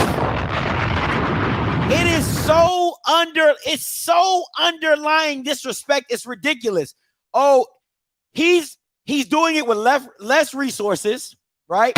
Less staff. Let's be real. We just saw a picture of Nick Saban having damn near 50 people on staff. How much of a headache is that for Nick Saban? Are you shitting me right now? So that is probably the most infuriating thing when I see stuff like that. Is like, it sounds like he's not smart enough to coach. Like it's what he's doing at Jackson is just a little thing, even though he's doing more with less. He's doing more with less. It's just a little thing. Like that to me is probably the biggest reason why I wouldn't want Deion to go to Power 5 and let them reap off of who Deion is, because you've already been reaping with the other money and all that. So that's like the biggest reason I would want Deion to stay in the HBCU land. Is like, it's like a girl who talks to a guy who got money. Like, just don't give it up to him. You know what I'm saying? Like, he don't even love you. He don't even love you. All right, he don't love you. Okay, like that's like when I saw that, I was just like, it just grinded in me. I'm like, a hobby? He coaching it's a hobby? All right, that one, I ain't gonna lie, that set me off. I had to play that. But yeah, that really set me off. Mr. Campbell, coming to you. You know, Scotty, it tickles me. What did you say? It was disrespect? Is that what that was the term you used? Yeah. Okay, no, that was racist. Because he questioned a man. First of all, did you hear all the code words? Lazy, basically. Not smart. Man, y'all got to wake up, man. I try to come on here and try to give y'all the benefit of the doubt. But let me say two quick things. First of all, I got to give Rocky credit. That was a hell of a call because he redeemed himself from that goddamn talking about white lineman. That was great. I got to give respect. And I got to give my man, my little dude from Ole Miss that called in, because he took a lot of my thunder about Jimmy Rain and stuff that he was 100% right. But listen, man, let's stop this foolishness. And this has nothing to do with Deion Sanders being a coach. This is all about Auburn, okay? Jimmy Rain is a Donald Trumper. He is one of the richest men in Alabama. If you think that guy who ran a black ADR is going to tolerate Deion, y'all are smoking something. And y'all need to start selling it. That ain't happening, fellas. Not at Auburn. Y'all need to wake up. That ain't happening at Auburn, Alabama. It ain't. Jimmy Rain is not. And then I went, because I like to do research.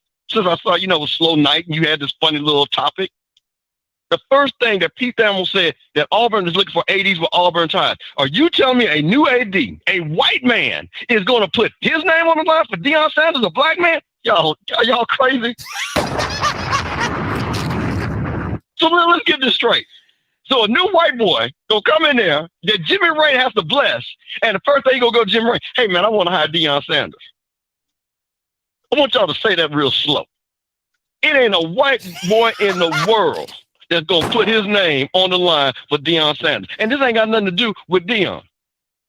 This is all about who and what they are. There's a reason why the SEC has only had 5 head coaches in their damn near 100-year history. But y'all think, and look at, and this is the thing, Scott, it was crazy. If they would hire them, let's just say we're in fantasy land. We are in that multiverse. 50% of the Auburn people are going to hate Deion right off the rip. Would you not? And I'm being nice.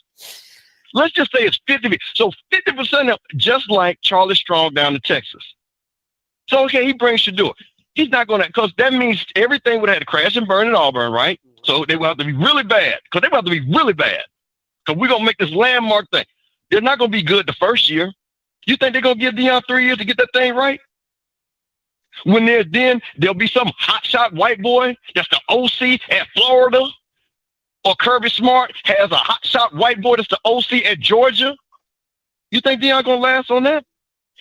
Do you really think if there's a hotshot white boy OC, because Deion is not an OC or a DC, do you think that they're going to sit this nice white boy, he got that nice good looking, and he got his blonde wife, and he is, he played in the SEC or whatever, and he's worked his way up, and then they interview Deion Sanders? Who you think going to get that job?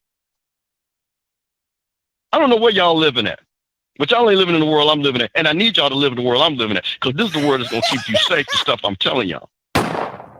If y'all believe that foolishness. Now, this is a great topic. I enjoyed it and all that, but I'm sorry. This ain't realistic. Deion is not getting an SEC job. It ain't never happening. He ain't getting the FSU job, and I told y'all why. Now, a group of 5 job, like what Rocky said about UCF, I could totally see him down at UCF. Because they will let Deion be Deion. But Deion is not doing that stuff. I'll give you one better. Let's keep it business-wise. Deion just went to Denver, Colorado, right, Scotty? Vail, Colorado, right? To do speaking. What do you think? Okay, let's go and let's move this time machine forward. He got to go play a game. And let's just say, like Jack State playing Valley. He got to go play Vanderbilt. And Deion jumps on a jet to go speak. What do you think is going to be on Paul Farnbaum on the next day? That he don't care about Auburn. An Auburn coach would never leave here and go talk to somebody. See, that's what Deion cares about. He cares about his brand. He don't care about Auburn. He ain't going to even be able to do that. He better not even try that. So you better watch what you ask for, what you wish for. Because I'm giving y'all the real. He ain't going to be able to jump around and do all that stuff.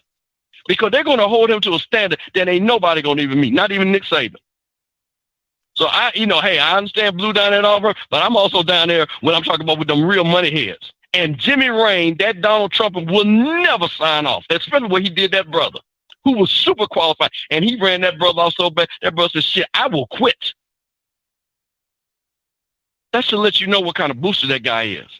And he's messy anyway. White coaches and black, well, ain't no black coach. White coaches too. He runs them all off. He is not going to give Deion the latitude that he needs to be great. So Deion, listen. Let me ask you, is it going to leave Jack State? Is money out there? Absolutely, all that. But that Auburn stuff, y'all got to stop it, bro. Let me ask you this, because y'all got to stop it. I have a catch-22 with what you're talking about, because you always talk about how Deion can play both sides of it. Whoa. This fool just said Jimmy Rain is not the man at Auburn? Man, listen, tell him to call in. Because, see, this is what I'm talking about, people. You don't know what you're talking about. Paul Finebaum talks about Jimmy Rain. What are you talking about? See, that's why I know you don't watch SEC football, and you know nothing about SEC football. That is the most idiotic statement that Scotty just put up there. To say that Jimmy Rain is not, dude, you can Google and they say one of the most powerful boosters in the world, Jimmy Rain. But he's not the man down in Auburn? Okay, Scotty, go ahead. My question is you always talk about how Deion is able to play, like, have an affinity, how white people have an affinity for Deion. You don't think that same it can't happen in this same realm? Because you talk about how Deion, money moves Deion, and how he's easy, like white people like Deion, black people like Deion. So I don't understand. Wait, no. White people like Deion signing autographs. White people like Deion taking pictures. There's a difference. See, that's what he did. Go look at that video, what he did. They had a whole line of him taking autographs and taking pictures. It's totally different. When I give you the key to the Cadillac And I'm going to say this again. You're going to tell me that a white new AD is going to put his job on, and his first hire is going to be Deion Sanders. Come on, man. That's not even realistic. Because there's too many people that he's going to have the excuse. Well, you know, I really like Deion, but Matt Campbell of Iowa State, he's went to bowl games. I really like Deion, but we could go get the Stoops kid that's been in Kentucky, and he's building it. If he comes to Auburn, he could be a national champion. You say they wouldn't say that? Why wouldn't he get Mark Stoops from Kentucky? Mark Stoops is actually winning. He just beat Florida. So who would you take? Somebody that's in the SEC already? That's what happens. They just move right over. That's what Dan Mullen did. He was at Mississippi State, and he went right back down to Florida, right? Yep. So you telling me, and Mark Stoops, you going to tell me you wouldn't take that job at Auburn? I'm not saying, of course. He's actually winning. Exactly. So this is what I'm talking about. That's the out that they're always going to have. There's always going to be something that's going to allow them not to pull the trigger. Turner Gill should have got that job before Gene Chizik. They didn't give it to him down at Auburn. That's what I'm saying. I know what I'm talking about. I ain't new to this. Charlie Strong should have got the job in Florida. He was the DC, and they wouldn't give it to him. He had to go to Louisville. This is real talk. I'm making this up.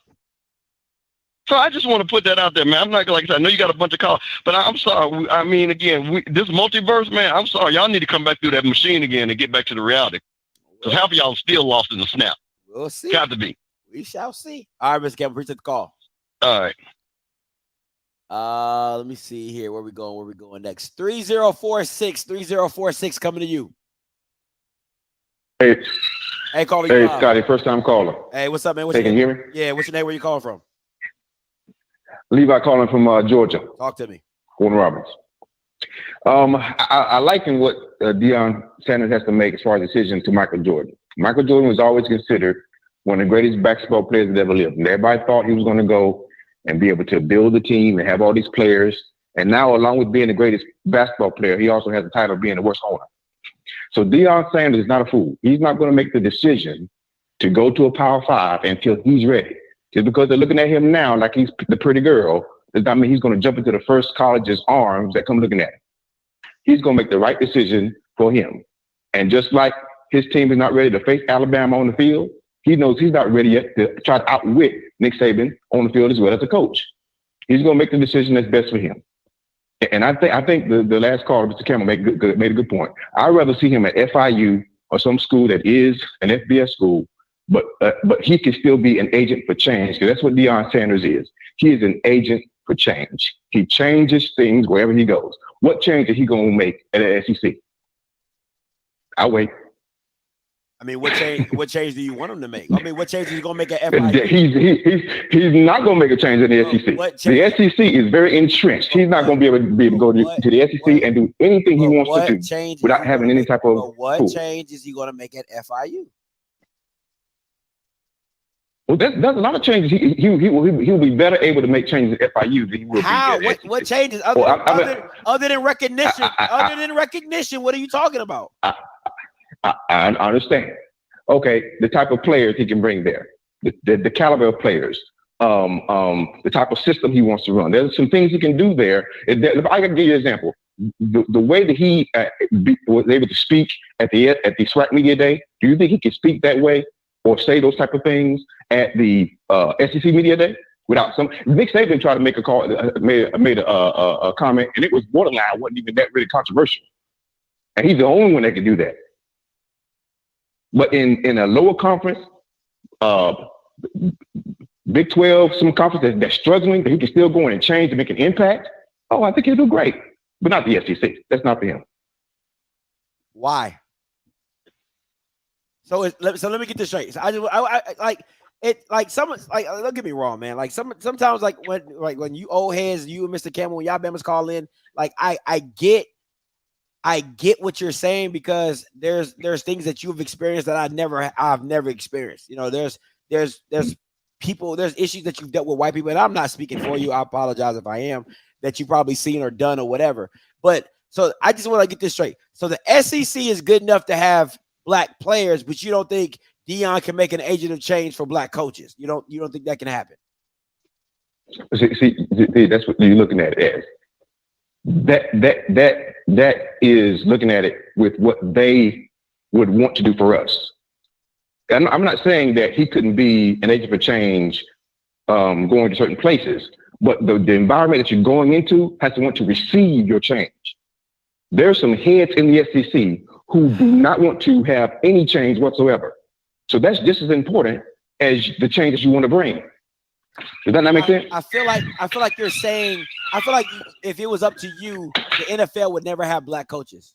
Like that because that's not. But no, wait, no, I'm so serious though, because to me it's the same mindset, right? Because you have nothing but white owners, yes. You have nothing but white owners, they own the Right. product on the field, and I think until 1990 or 1989, that's when the first time they hired their first black guy. And it's a hard time for black coaches to get into that system. But my question is if you're an agent of change, what better place to be an agent of change is being a black guy in the SEC dominating? I'm confused.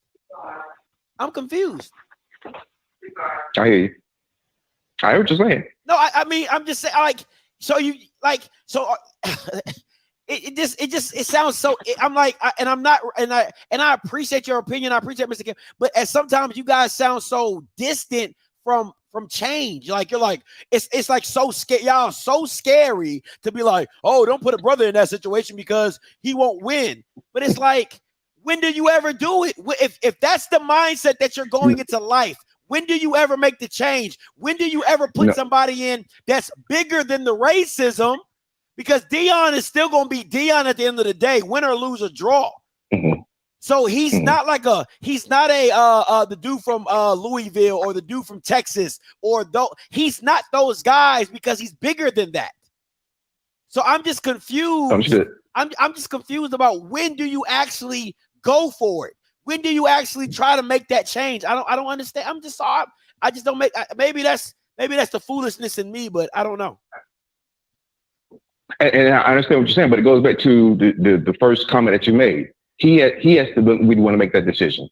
He has to be the one to make that decision of, okay, the place that I want to make change in, okay, this is the path of least resistance. This place that I'm going to make change in here, do they deserve the change I want to bring?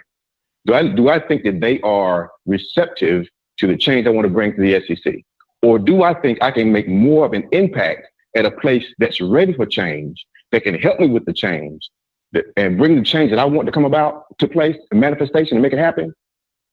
Is my talent better served there, or the place where I'm beating my head against the wall every day trying to cause change? My question That's the decision he has to make. My question is people keep saying that diversity, right? Everybody's diversity. The NFL is supposed to be is trying to be diverse, but they still have two black coaches in 2022. At what point, do you keep, my question is do you keep running away from the issue because all you Bamas watch SEC football? All of you do. Mr. Campbell watches it. So you're supporting a product that won't put black people in position, and then you're also too scared to have somebody do the job. What is it? What is it? What is it? You can't keep having it both ways.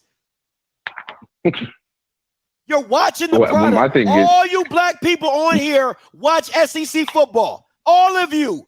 And then you're talking about, oh, they want to accept it, but you keep watching the product. So you a dope fiend that can't get off the crack.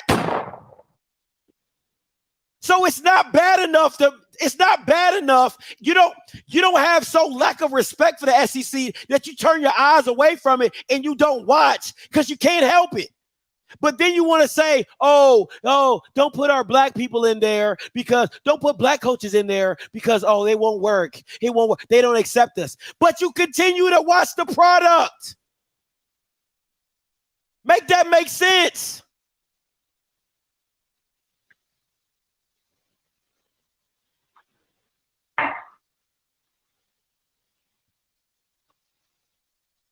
Thank you for the call. It don't make sense. You guys just make it make sense. Make it make sense to me. You keep telling me that if you put Deion in a SEC, it's a problem, right? But you're supporting the problem. Everybody on here watches Alabama, watches Florida, watches Arkansas, watches Georgia. Everybody's watching it. But you're too scared to say, you know what? Maybe we do need an agent of change. Maybe we need more representation of us than just the players on the field. Make it make sense. Make it make sense. Let me see. 6023 coming to you. Hey, calling you live. Yo, Scott, this is Chris again, man. Mr. Ole Miss. Look, I just want to look, Mr. Campbell, I agree with everything you said. But to Scotty's point, let me tell you, Scotty, I will give you my login information. You can look on the Ole Miss message boards and see what these people are saying. If it's any coach, I'm not talking about just a black person, period. I'm talking about any coach that's coaching right now that can put Jimmy Rain in his place and that can galvanize Auburn University. It is Deion Sanders. That's it. Point blank, period. I don't care who you go get. That's it. That is what these people are saying. This is what these people know. Facts. This ain't no small time ballers right here, man. Deion Sanders is the only coach that can do this. That's it. You can't go get nobody else. Nick Saban, ain't no coach in the SEC going to Auburn. They're not going to Auburn because they don't want to deal with Jimmy Rain. Nobody in the SEC wants to deal with Jimmy Rain. It's only two coaches that can really go and that can really get hired at Auburn. And I'm being real. It's Hugh Freeze at Liberty, and it's Deion, Coach Prime at Jackson State. That's it. Nobody else is gonna go to Auburn because they know about Jimmy Rain. Jimmy Rain don't gonna get nobody the full reign of the program. But Deion can do it. Deion can do galvanize recruits, galvanize the school, everything for that state. Deion can do it, man. Nick Saban and Deion together to go in the duck. Come on, man. It's a wrap. It's a wrap. Hugh Freeze got too many skeletons in the closet. Deion, it's pretty much, Scotty, I'm going to DM you them the message board stuff for the howtotitle.com. You can read all this stuff, man. But I'm telling you, Deion gone. JSU, is over. He's going to Auburn, man. He's going to Auburn, man. Straight up. Boy, I appreciate you, Scott. Hey, text me on the number above. Hey, Chris, I know you probably still listening. Text me on the number above, bro. Boy, you funny. But that thing is done. That is funny. What's up, Mr. Campbell? Okay, listen, man. Now, I know you get animated, but you miss my point. And I'm gonna say this respectfully.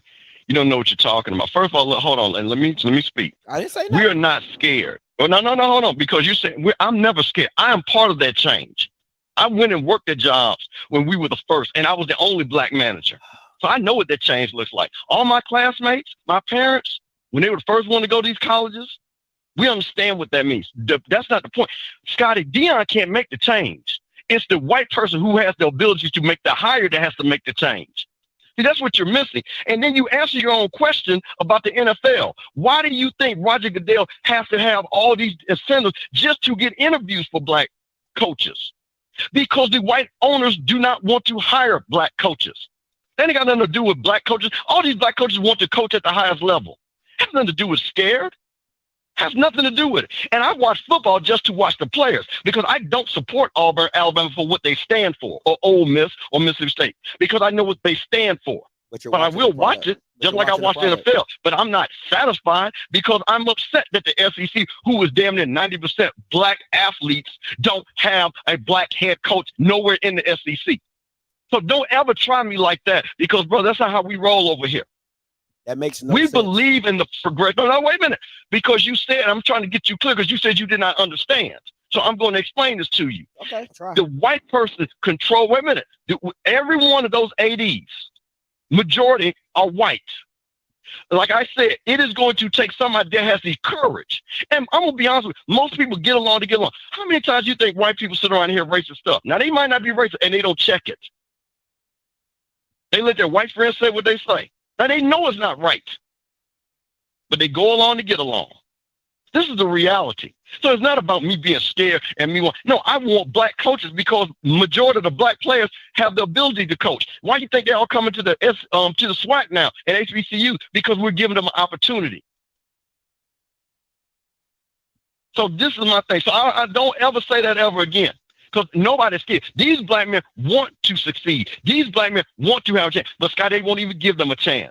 There is a reason why there's only been 5 black coaches, as black as the SEC is, in the 75-year history of what the SEC is. It's because white ADs and white presidents will not hire black men to coach. But they ain't got no problem with them playing on the field. And I don't know why you don't understand the difference. I'm not saying, that's very simple to me. The problem that I have is that if that's the case, then why do you watch the product?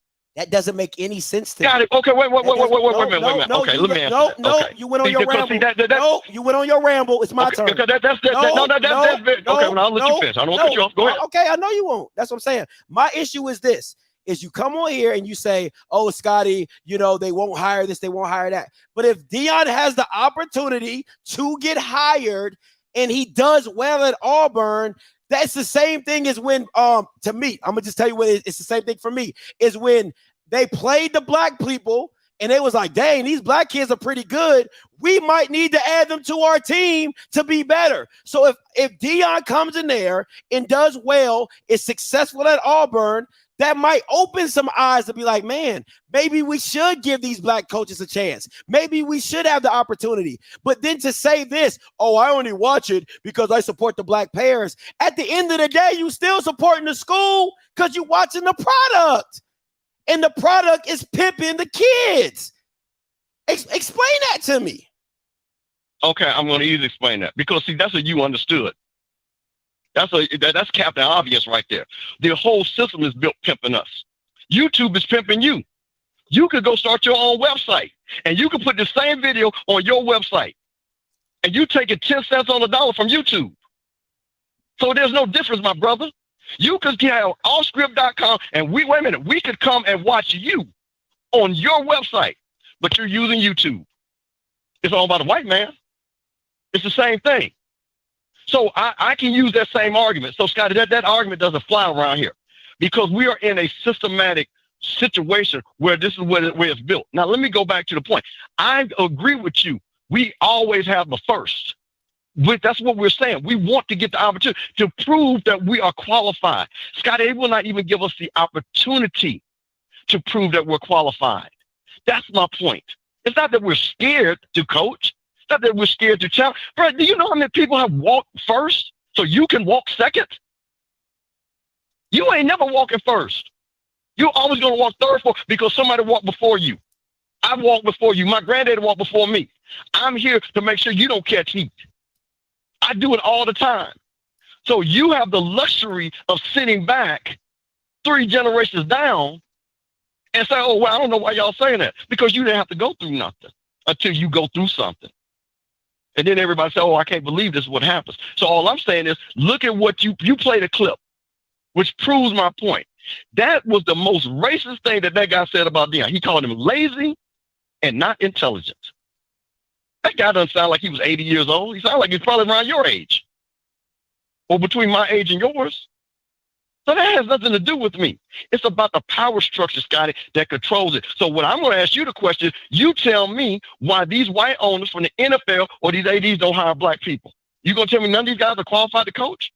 I'm not. I'm going to ask you that. Why do you think they don't hire? I'm not saying that they're not qualified. And at the end of the day, I can't. No. I just don't ask you. I said, why do you think that the NFL owners don't hire black coaches and why these ADs of the SEC have only hired 5 black coaches? Because they want to. They don't want to. They don't want to. Clearly, if they don't want to, they don't want to. That's not my argument. That's not my argument. That's not my argument. That's not my argument. That's not my argument. That's not my argument. That is not my argument. My argument is you're saying Deion should not go because no. See, that's what I'm saying. That's why I had to call in. That's You're what you misquoting me. I didn't said. never say that.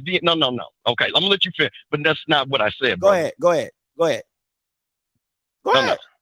Listen, that's not Deion. Listen, if they offer the job to Deion, and that's why I was being funny in the multiverse, of course Deion should take the job. I would want him to take the job. I would support him just like I supported Charlie Strong when I knew he was going to catch hell down there at Texas.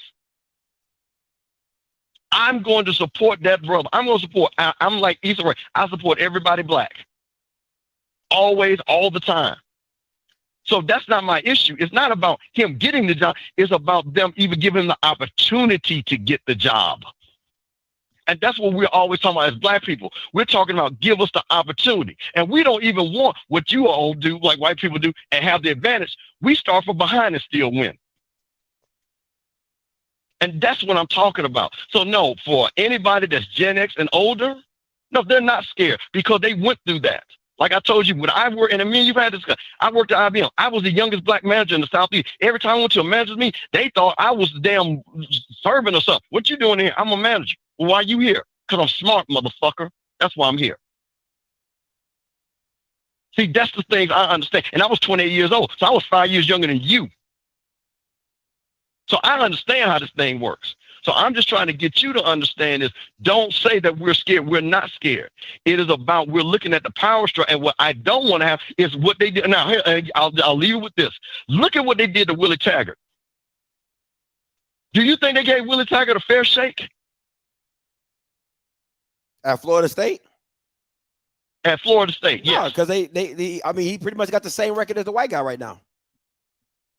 Thank you. And they didn't. So listen to exactly the same. This is what we do all the time. We can show the exact same thing, and they letting that white boy skate down at Florida State. Listen, my issue is, man, my issue is not that. My issue is that if he has the opportunity, he didn't do well. They didn't give him the opportunity that they would give a white person. I get it. My whole thing is just get in. Don't be afraid. Don't be afraid to take the opportunity. Who lets us in though? Who lets us in? He had to get hired by a white person. So what I'm saying is that if you have the opportunity, don't turn the opportunity down, right? That's what I'm saying. No, I agree. Don't turn the opportunity down. Get in there, do the best you can, and if it doesn't work out and they treat you like whatever, that's the issue. You can't get it, but that's not. But see, what I'm trying to tell you, you're turning different art. That's what I'm saying. When you said me and I guess the other gentleman, that's not what we're saying, and we agree with you on that. That's what I'm trying to say. When you say y'all are scared, see, that's what I'm saying. You're misquoting me, and I wanted to set the record because I've never said anybody to be scared. We're never scared because we're the ones that are fucking in the front of the shit, bro. I just have a hard time understanding that all this is what my issue is at the end of the day. My issue is this. Is that you talk about the white power structure, you talk about how Auburn is what it is, and then you guys are the same people that watch the product. I don't understand that. You have this hardcore disdain. No, you have this hardcore disdain for it that you're like, oh, white people are gonna do us like this, and white people are gonna do us like this, and y'all be the same ones tuned in on the television for the product. You know, okay, so you try to see, bro. So you try to have it. It's a black. Nobody. First of all, nobody lives in that word you're trying to say. I don't hate white people, and I don't say all white people are bad or anything like that. I don't live in that world. But what I do live in a world of understanding the discrimination that we face and what we got to do to fight it. So no, I'm not going to sit back here and say no. I'm not going to watch football because I like watching football. That's why I watch football. I can also say I don't like Auburn, Alabama. I can also say I can say that if you don't understand that, then I need to explain to you nuance. So that's what that's the word for today. So that's what that's called. There is no, we got to be hard, because that's the same thing. Well, then, nobody should be watching the NFL. If you feel, listen, man, this is how I look at it. Like at the end of the day, if you have a problem with the power structure, because it's the same thing with It's to say, and I'll go back to when Kaepernick was taking a knee, right? And people was like, I don't want politics to be in football. I'm not going to watch NFL. That's your right. If you have a problem with what he's doing and you don't feel that that's how you want your football to be displayed, right or wrong, that's your right. So you can happily not watch it. That's my thing is like, if you have a problem with the structure in place or what's going on at the SEC and you feel like they don't have a great representation of us as people, but the full league is full of black people, I'm not supporting that. I can understand that as well. And if that's what you decide to do and you want to watch the SEC because you like football, I get it. But I also going to understand the people is like, yo, I'm not going to support the SEC because they don't support the people. And I've had conversations with listen, and I don't have a problem with that. But I tell you what I like to watch more than that. I like watching FAMU football and Jackson State football. That's the reason why I drove 6 hours to see Jackson State and Grambling. I didn't drive 6 hours to see LSU and somebody. So you see, that's the difference. So where I spend my money at is with HBCUs. That's where I spend my money at. Because I drove to Jackson to see Jackson State and Grambling because of the tradition and the black players and the black coaches and the 60,000 pom-poms and Grambling coming in there. So that's my support. So to answer your question, I put my money where my mouth is. Because I ain't going to never give Alabama and Auburn no money for no ticket. Every game I went to, I went for free because I was either representing the player or the player I knew. So that's it, man. So, but I listen, man, I love the show. I love that we can have this dialogue. This show is needed. That's why I tell you, I'm never going to disrespect for you having your opinion. I like that you had this show. So you know I love you. I love that you're having this show. This is a great show. But I had to call back in because I wanted to clear that because I think you were misrepresenting what some of us are saying. So no, we want Deion. If Deion take that job at Auburn, all black folks will be happy for him. I will be happy and I will support Deion. But I also know the hell that they're going to bring to Deion, and I'm going to pray for him so he can withstand it. And that's the last thing I got on that. I appreciate it, Mr. Campbell. 8457 coming. 8457 coming to you. Hey, calling you live. Yes, I wanted to call in regards to the topic of the night, and I just wanted to say, like, why do we have to gauge our being valid by going to play on their playing stage? You know, why is it always an issue that he could be going here or there? Why he can't just be good at Jackson State or for black colleges, period? I don't get the feeling that he wants to leave because it's bigger than money. It's bigger than SECs, and it's all about culture. You know, Deion already paid. So it's like he trying to do something like on the Eddie Robinson level. And so it's a lot of people gonna come at him. And you know that. You know, he's gonna get a lot of offers that we don't even know about. And you know that. But the fact. And you know that for a fact. Excuse me. And you know that for a fact that he's trying to be Eddie. Know Robinson. what? That he's trying to be Eddie Robinson. Do you know that for a fact? No, okay. Like Deion is Deion. So I use Eddie Robinson as a reference to legacy and how long did tradition. Eddie Robinson stay at Grambling? If you're going to use a historical reference, that means you're trying to parallel the story. So how long did Eddie Robinson stay at Grambling? So you're saying that's what Deion's trying to do, correct? It's not about the length or longevity that I'm speaking on. I'm talking about the impact. Okay, go ahead. Finish your point. I'm not really speaking on longevity. We both know that Eddie Robinson was in Grambling over 40 years, right? But you got some people that been somewhere 5 or 10 years that had a bigger impact than people that was there longer. So I think Deion is here for the culture, man. Like nobody will accept him how his own people will. Now you could throw some money at him, but he already rich. So why do you think that he would have to be validated by going to the next level is what I'm asking you. Because celebration bowls don't really mean that much. What do they mean? I mean, you picking out particulars. I'm talking about an overall work. Sir, that's of him. His goal is to get players to the NFL. I'm not saying players that don't normally get a shot. I didn't say that wasn't. What I'm saying is that at the end, when you're talking about, if you're talking about wins and being the most winningest or whatever, that takes a longevity that, yeah, he probably won't do at Jackson. But I'm saying At the end of the day, celebration bowls are only going to last so far. And if your aspirations are to be the best at what you do, you're going to want a challenge to go to another level. If that means going to the playoffs, that's another level. If that means going into FBS to try to, take a team to a bowl game or whatever, that's another level. It's no different than in your own life or job where you're at something and you want to be challenged or you want to go to another level. That's just what it is. Yeah, I understand that. I'm just letting you know that your level and his level of accomplishments and a work of art, it may not be what he's trying to do. Everybody ain't gonna just jump at the stake when people dangle it in their face. Some people good at what they are and what they're doing as a person and being impactful. So we gotta stop thinking that until we get on their level, then we made it. Like we can make it on our own level. The whole overall objective is to build up what we trying to do. See, back in the 50s and 60s, when people started trying to want to go to integrated schools and going places that they don't even want us. So we got to learn how to be proud of what we got and build it up and then make them come to us. Like, we don't need them to validate us. We already validate. Our players play for them. So without our players, they'll be on our level. That's what I'm trying to get you to see. It's all about us. It's not about going to sit at their tables. We got to get to the point where we let them come and sit at our tables and let us know that without us, then you all wouldn't be where you are. So I get what you're saying, because in the grand scheme, I understand what you're saying, but that's not the argument. The argument is, as an individual coach, right?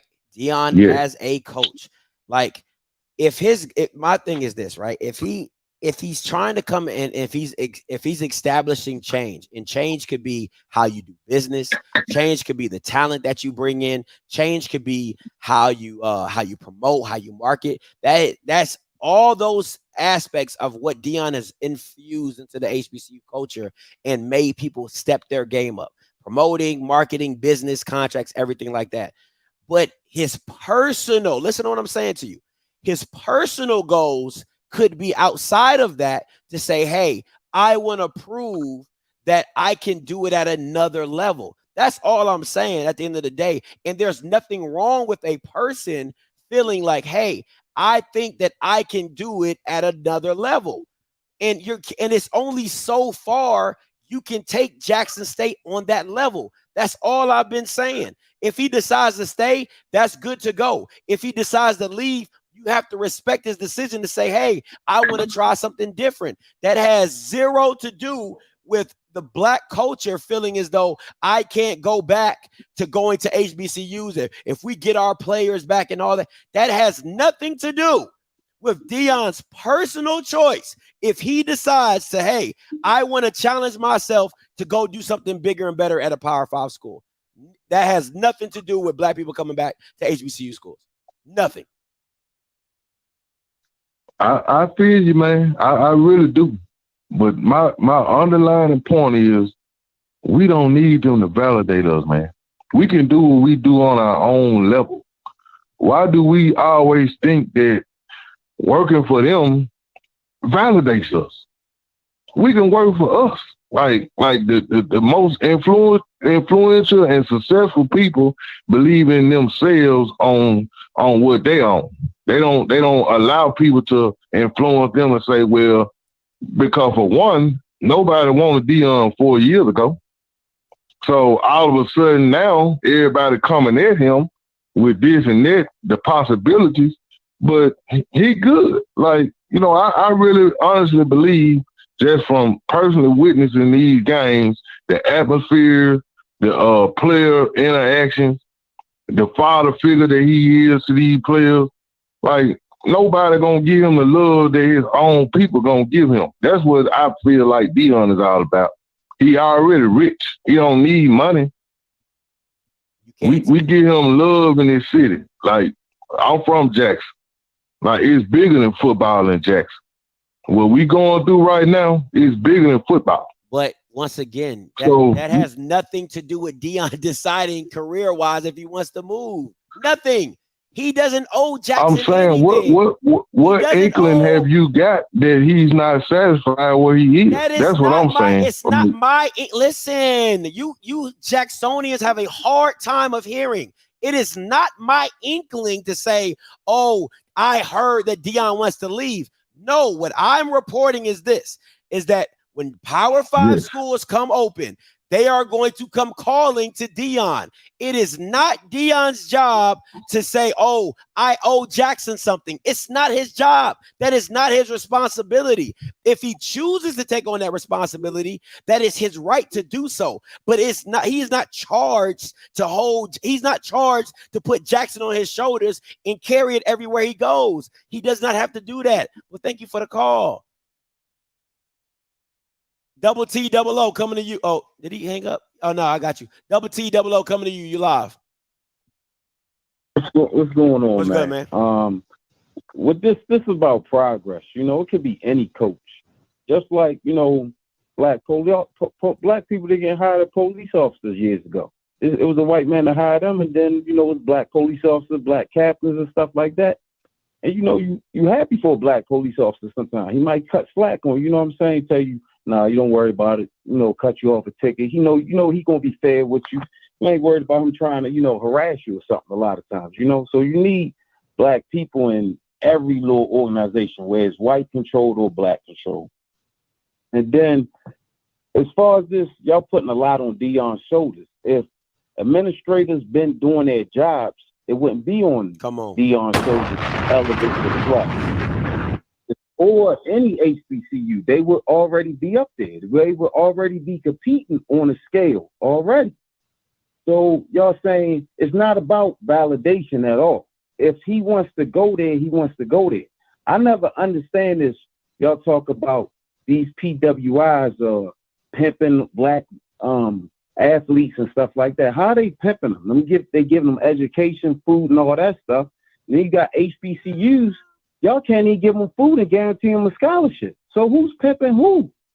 And they still playing the ball and out there risking their health and stuff like that. Then y'all don't have trainers at practice and stuff to make sure that injuries get healed up right, assessing them.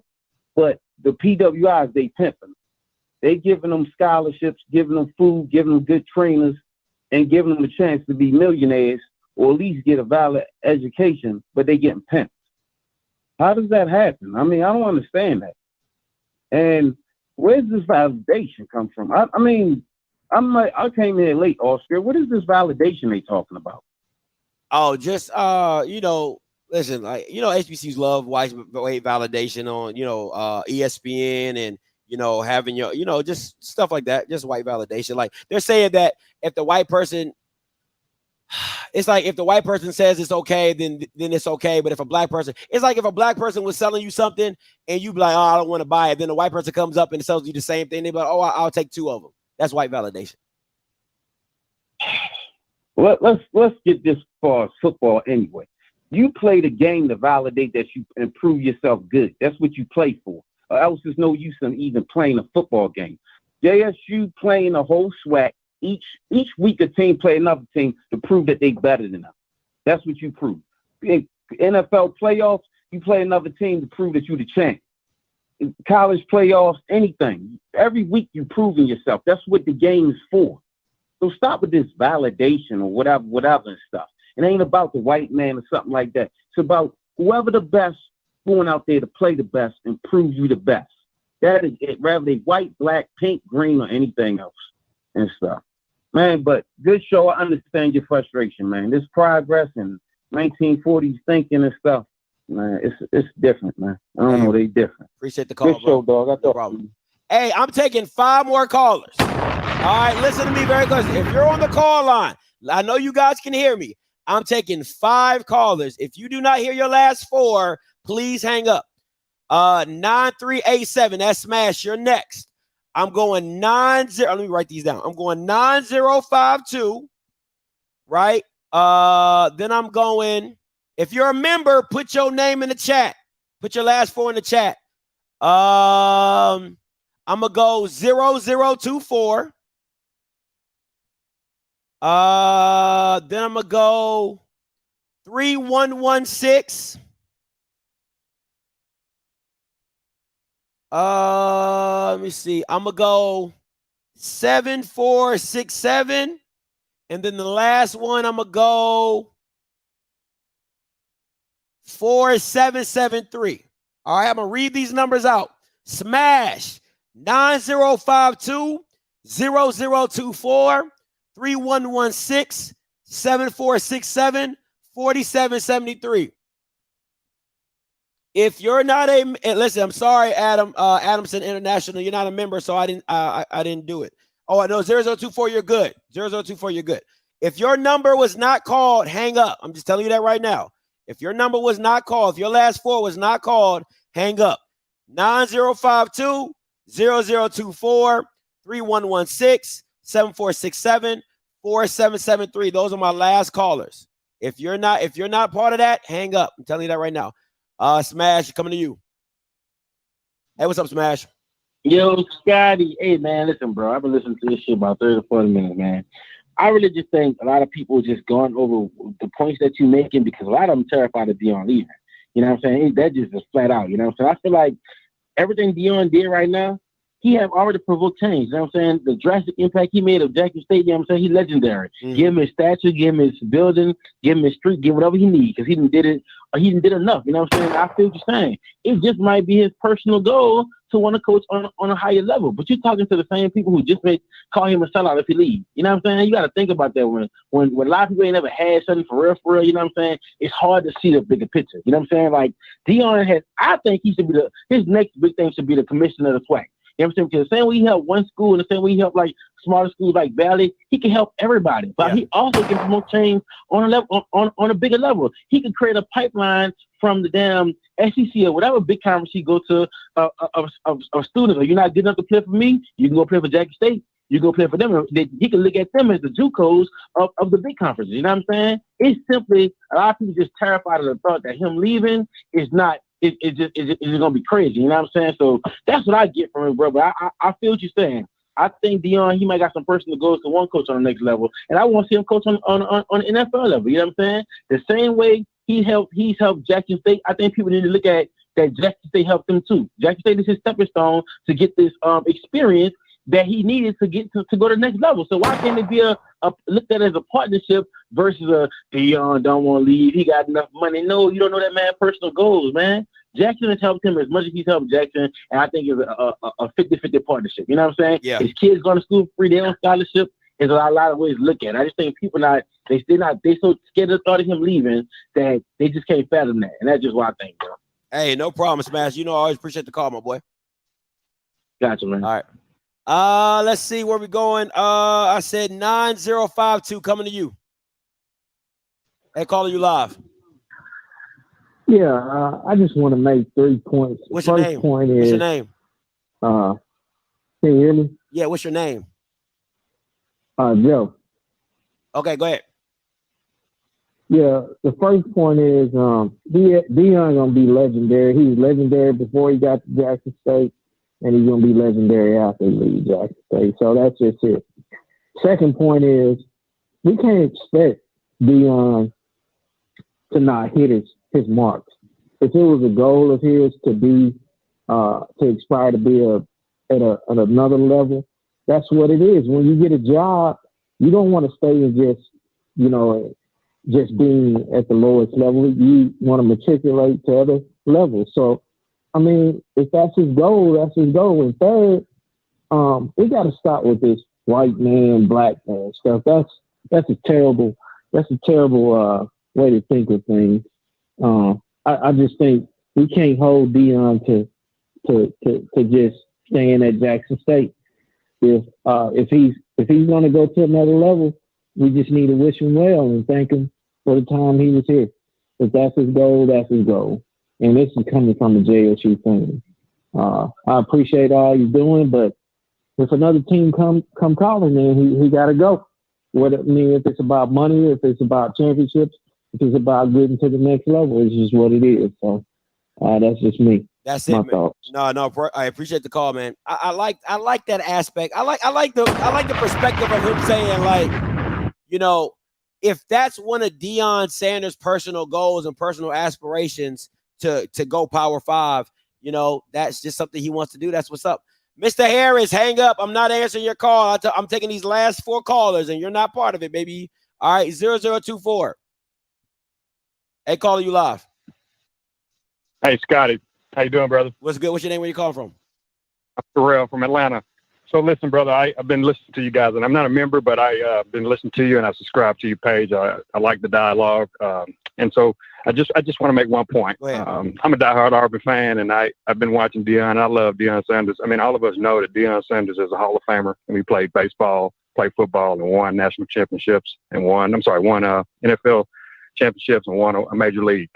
So if you guys have been listening, now a lot of this is speculation. We don't know what Deion's going to do. We don't know what Auburn's going to do, and I'm a diehard fan. But what I can say is, if you listen to Coach Sanders when he's talking at his games on his clips that they're putting out, to get that exposure, he was really pissed after this last game about the money games, not making money on money games. Like that really affects him, because now it's hitting his bottom line, because the man only makes $300,000 a year, so and he's putting half of that back into the football program. He's losing sleep at night. I'm sure he is, because, he's looking at his bottom line. And I'll say this, we don't know where he's going to go, brother, but I can say that Auburn won't be the place he'll be because of what we've been talking about before with Jimmy Raines. I mean, the guy's filthy rich, and he's just like Trump, and there's no way he's going to allow an African-American Hall of Famer coach, regardless of who he is, come and be the head coach at Auburn. So, I just wanted to make that point. Deion Sanders got a lot going on at Jack State. I know he's pissed about, not making the money on the money games and things like that. And so I think that's going to change. He may leave, but we don't know where he's going to go. Of course, I'm sure his kids are going to go with him as well. So I just wanted to make that point, Scott. I appreciate it, man. And try to join and be a member of your platform. Hey, man, I appreciate it, man. Thanks for the call. Let me see. 3116 coming to you. Hey, caller, you live. Hey, what's up, Scotty? This is Mike calling from Columbus, Georgia. Talk to me, Mike. I just want to make a point, man, about Deion Sanders. As far as people saying that he want to go to this level and that level and that level, Deion pretty much in football has reached the pinnacle. So, like, as far as coaching goes, I think he pretty much doing that,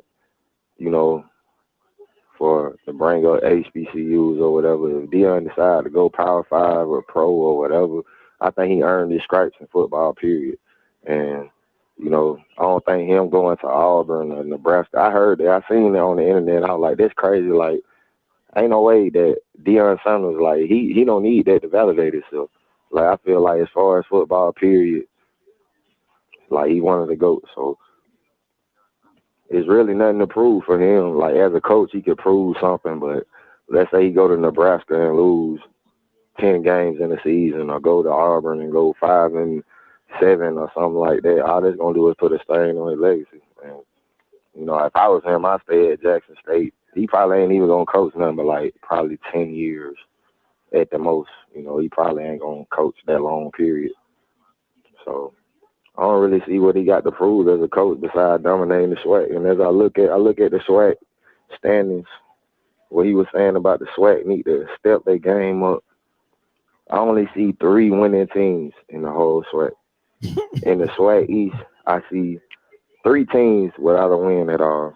Like, the level of football is like, it's really not even going to be hard for him to dominate. I really just started following the SWAC when Deion got the job at Jackson State. I'm going to be honest. Me too.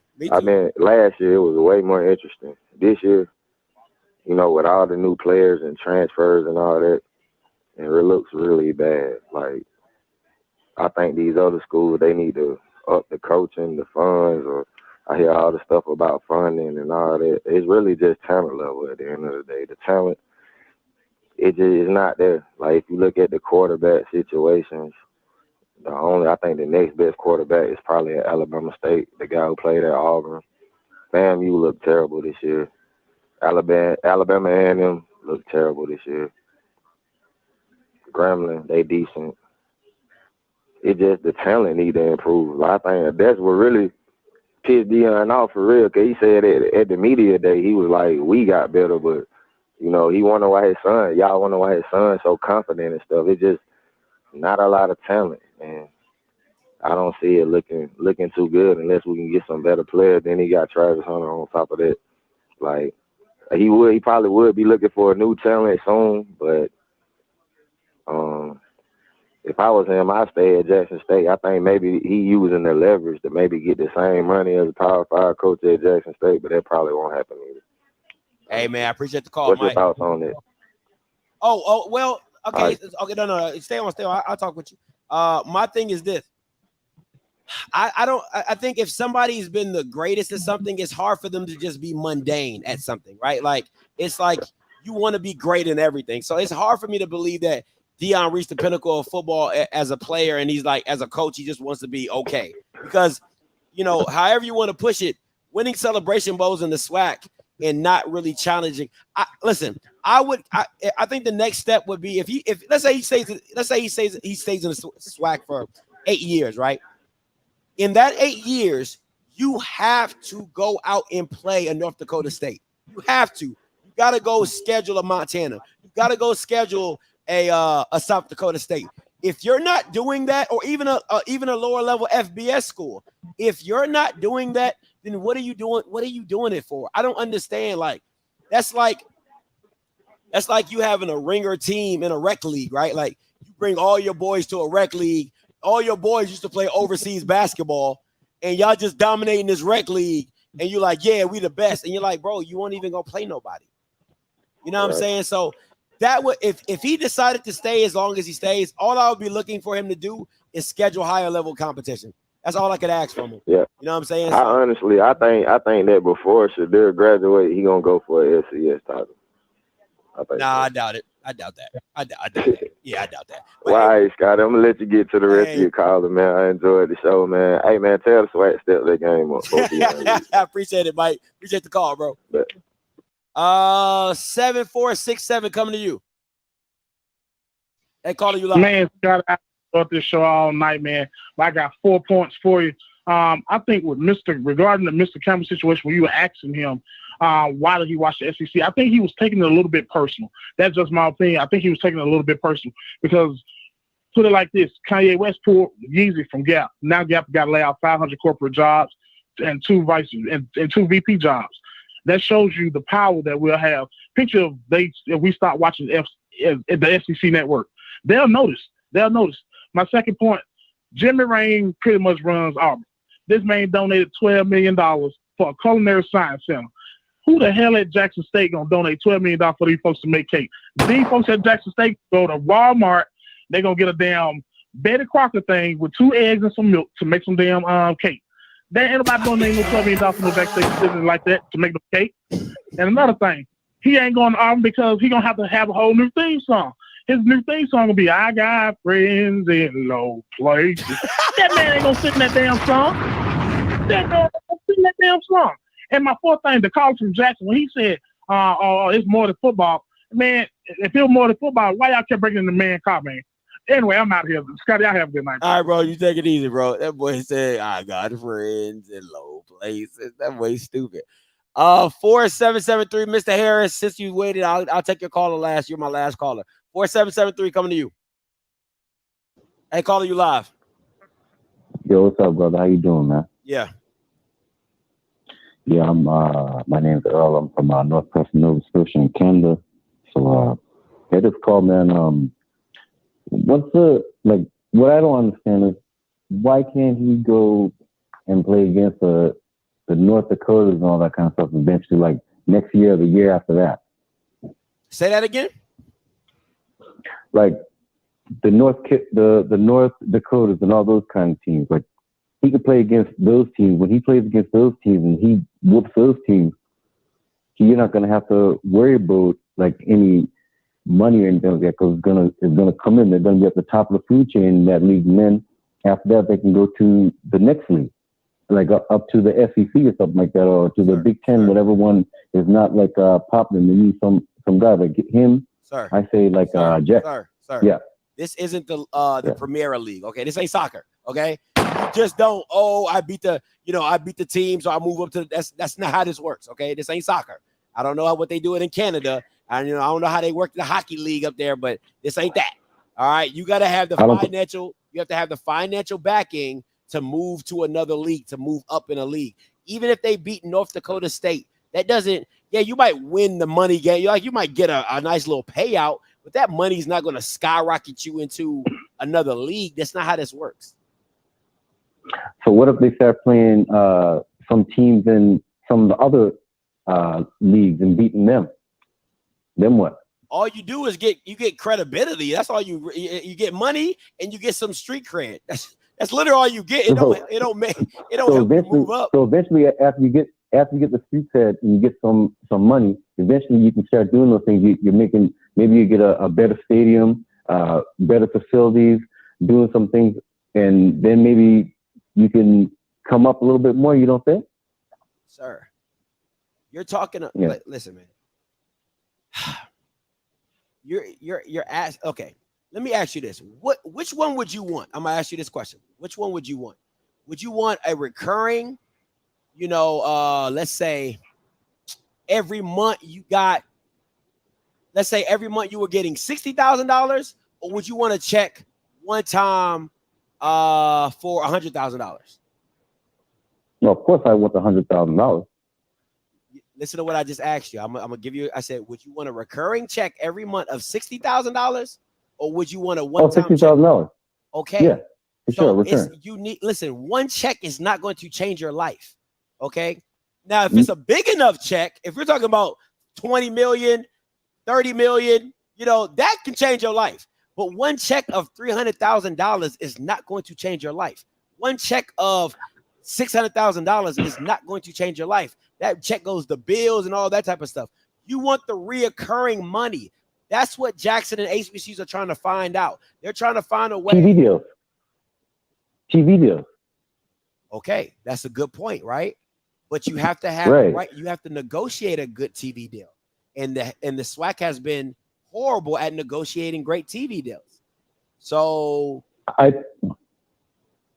think because Deion bringing it to light, I think that now people are going to start paying attention to where they're going to be a little bit more conscious about things that they're doing in their business dealings and things like that. Like I feel Deion is there for the long haul, like to help us to build them up. Like you think about all the coaches that are in the NFL that have been defensive coordinators, head coaches, and getting fired. Look at a guy like Hugh Jackson. Like he can be there. Hugh Jackson. He can be there for years and be like a mentor and like helping kids get to the NFL and not being worried about being fired if you lose like 3 games or something like that versus like what happens when you go to the Power 5 or you're in the NFL. Okay, sir, let me help you out, right? That's a great analogy, but the thing about it is that Hugh Jackson has already been at the top. He's coached at USC. He's coached in the NFL. So he's on the back half of his career. It's a difference. Deion is new to this. This is his first college job. He might be wanting to go on the upcline than just stay where he's at and dominate. There's a difference, right? So there's a lot of variables that I don't think you kind of understand of what's going on, which is okay because I didn't understand either. So I'm not trying to make you sound like like oh, you're so stupid because I didn't understand, right? But when you're comparing a Hugh Jackson, a guy who's been in the league for who was coaching in the league for over 10 years, a guy that was at college for another 5 or 10 years, he's been at the top of college coaching. And now Grambling is like a retirement center for him. You get what I'm saying? It's like, hey, I'm going to kick it here. I'm going to chill. I ain't got no headaches. I ain't got no worries. But Deion, that's not Deion. He's on the front end of his career. So he might want to excel. True. But you think that maybe like he could be a big fish in a small pond, like really run it, like really maximize that, whatever. And then if he gets to the end of that and he realizes, okay, like this isn't really working out, I'm not going to be able to get the players that I want to get. Like I'm not going to be able to really like make the dent that I want to make with my brand, Jackson State. Maybe he does move up. Do you think that or what? Listen, man. I'm trying to say this as nice as possible. It's not happening. Okay. Jackson State does not have until Jackson State gets the financial backing. I'm not saying they never will. I'm just saying, until Jackson State gets the financial backing to compete at a higher level, right? They're not going. I don't give a damn if Deion goes undefeated for 8 straight years. They're not going without the finances. Financially, it has to be sustainable. Because when Deion leaves, right, if he ever does decide to leave at the FBS level, you still have to sustain at that level. I believe if he does go 12-0 for 8 years or something like that, I believe if he does that, I believe that they will have a TV deal. I firmly believe that. Like I think that for sure. Like Deion Sanders, like I never watched SWAC football. I never knew anything about SWAC football until Deion Sanders came there. You know what I'm saying? Like I'm watching it, my friends are watching it, my mom's watching it, like people are watching it, like black people up in Canada are watching it, like we're paying attention to it or whatever. Like I want some of my nephews to go there and play football and stuff like that. You know what I'm saying? So like that's just me, but there's other people as well that like if Deion Sanders keeps winning and keeps doing what he's doing down there, whatever, and provoking change, I believe that he could do that. He could get a TV deal down there. Like who knows, like Puff Daddy and all those people, they could be getting together and doing something. I know I'm talking fantasy kind of talk. I know how you don't like that fantasy talk, but like I'm just being real with you. Like that's what I feel, that Deion Sanders is going to stay at Jackson State and he's going to do big things there. Big things and good business are two different things, right? Because Deion does not control business. He controls his school's business. He doesn't control the SWAC. He doesn't control the whole SWAC business. So just because Deion is doing great things for the school does not mean that his great things transcends to the SWAC office and having them make good business deals to help the whole SWAC. Do you understand what I'm saying? Yes, for sure. Okay. But do you think that the people listen to? Do you think that the SWAC presence? Do you think that he has a voice like more than any of the other coaches that are there? Like, do you think that people will really listen to him? Like when he comes with an idea? If he did, right? If he did, they wouldn't have signed this horrible HBCU Go deal. If he had the pull that, listen, we're getting into a whole nother thing. At the end of the day, all I'm saying is this: until the SWAC, the whole conference does better business, it doesn't matter what Deion does. You got to have guys who know and understand the business side of the media to make it benefit the whole SWAC so that Jackson State can get the money that Deion is deserving of for the change that he's providing. Do you understand what I'm saying? True. What I seen, like when I see someone that takes a pay cut like that, whatever, he's thinking like in a business kind of sense, like he's going to get paid on the back end, like take care of all these guys, take care of my coaches, do the facilities, do whatever you got to do, whatever. Like I'm good. He got a Under Armour deal. Like I'm sure that he's getting millions upon millions of dollars for that. Basketball, he's getting millions of dollars for that. You know what I'm saying? Like I'm not saying like the man is like super ultra rich, but he did make a lot of money playing football too. You know what I'm saying? Like so, like he's thinking about the back end. He seems to me that he's trying to like be there for the long haul, but you never know, right? Never know. Appreciate the call though. What's up, Mr. Harris? Scotty, first of all, Amani Harris, Tuskegee, Alabama. I live in San Antonio, Texas. Scotty, I 100% agree with your thought process. And let me state my point. First of all, to be an advocate of change, you have to go in a space where it's uncomfortable. Scotty, I'm a corporate executive. I'm a corporate sales executive. I'm in a space where I'm a minority. I live in a gated community. I drive a Porsche. My son goes to an HBCU. I grew up in HBCU. I grew up in a poor black community. You have to be an advocate of change where things are not comfortable. You have to go in an uncomfortable situation. To be an advocate of change, you have to go in an uncomfortable situation.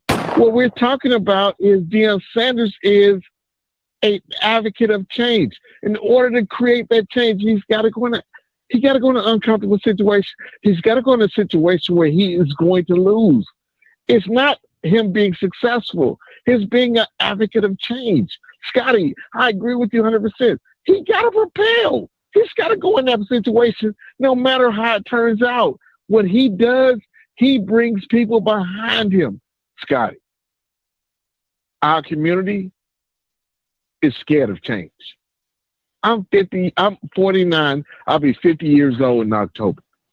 Scotty, I'm telling you, I 100% agree with you. I have done the homeless, and I am a six-figure Black individual. I am a minority in my space, but I'm there because I took the aggressive saying, I'm going to prove I'm relevant. That's what Deion Sanders is trying to say. I don't know why we don't understand that. We do not have to do everything in the Black community. We do not have to do everything that is soft. Sometimes we have to lose to win. We have to lose to win. I agree with Mr. Campbell he says that, Yellow Wood is a dictator of prosperity. But I'm telling you something. Yellow Wood wants to win. And Deion Sanders comes in, he wins. All things are thrown away. If he loses, guess what? It doesn't matter. He tried. Yeah. He breaks the ground where they didn't accept people in that place. Derek Mason brought in a female kicker and they fired him ASAP from Vanderbilt because he brought in a female kicker. But guess what? He had already had a losing record. But he changed the SEC. He is the first female kicker in SEC. Sometimes we got to be advocates of change. It's not about how successful we will be in that place. How do we exert ourselves and make a change? The SEC is dominated by Black athletes. Give Deion Sanders that opportunity. It doesn't matter how good he's going to be. Like I said, if he's unsuccessful, you think the HBC would not welcome him back? He went to the highest P5 level. Now he comes back. Jackson State would say, hey, welcome back. Thank you for trying that and welcome, come back. Come on, man. Scotty, you are on point.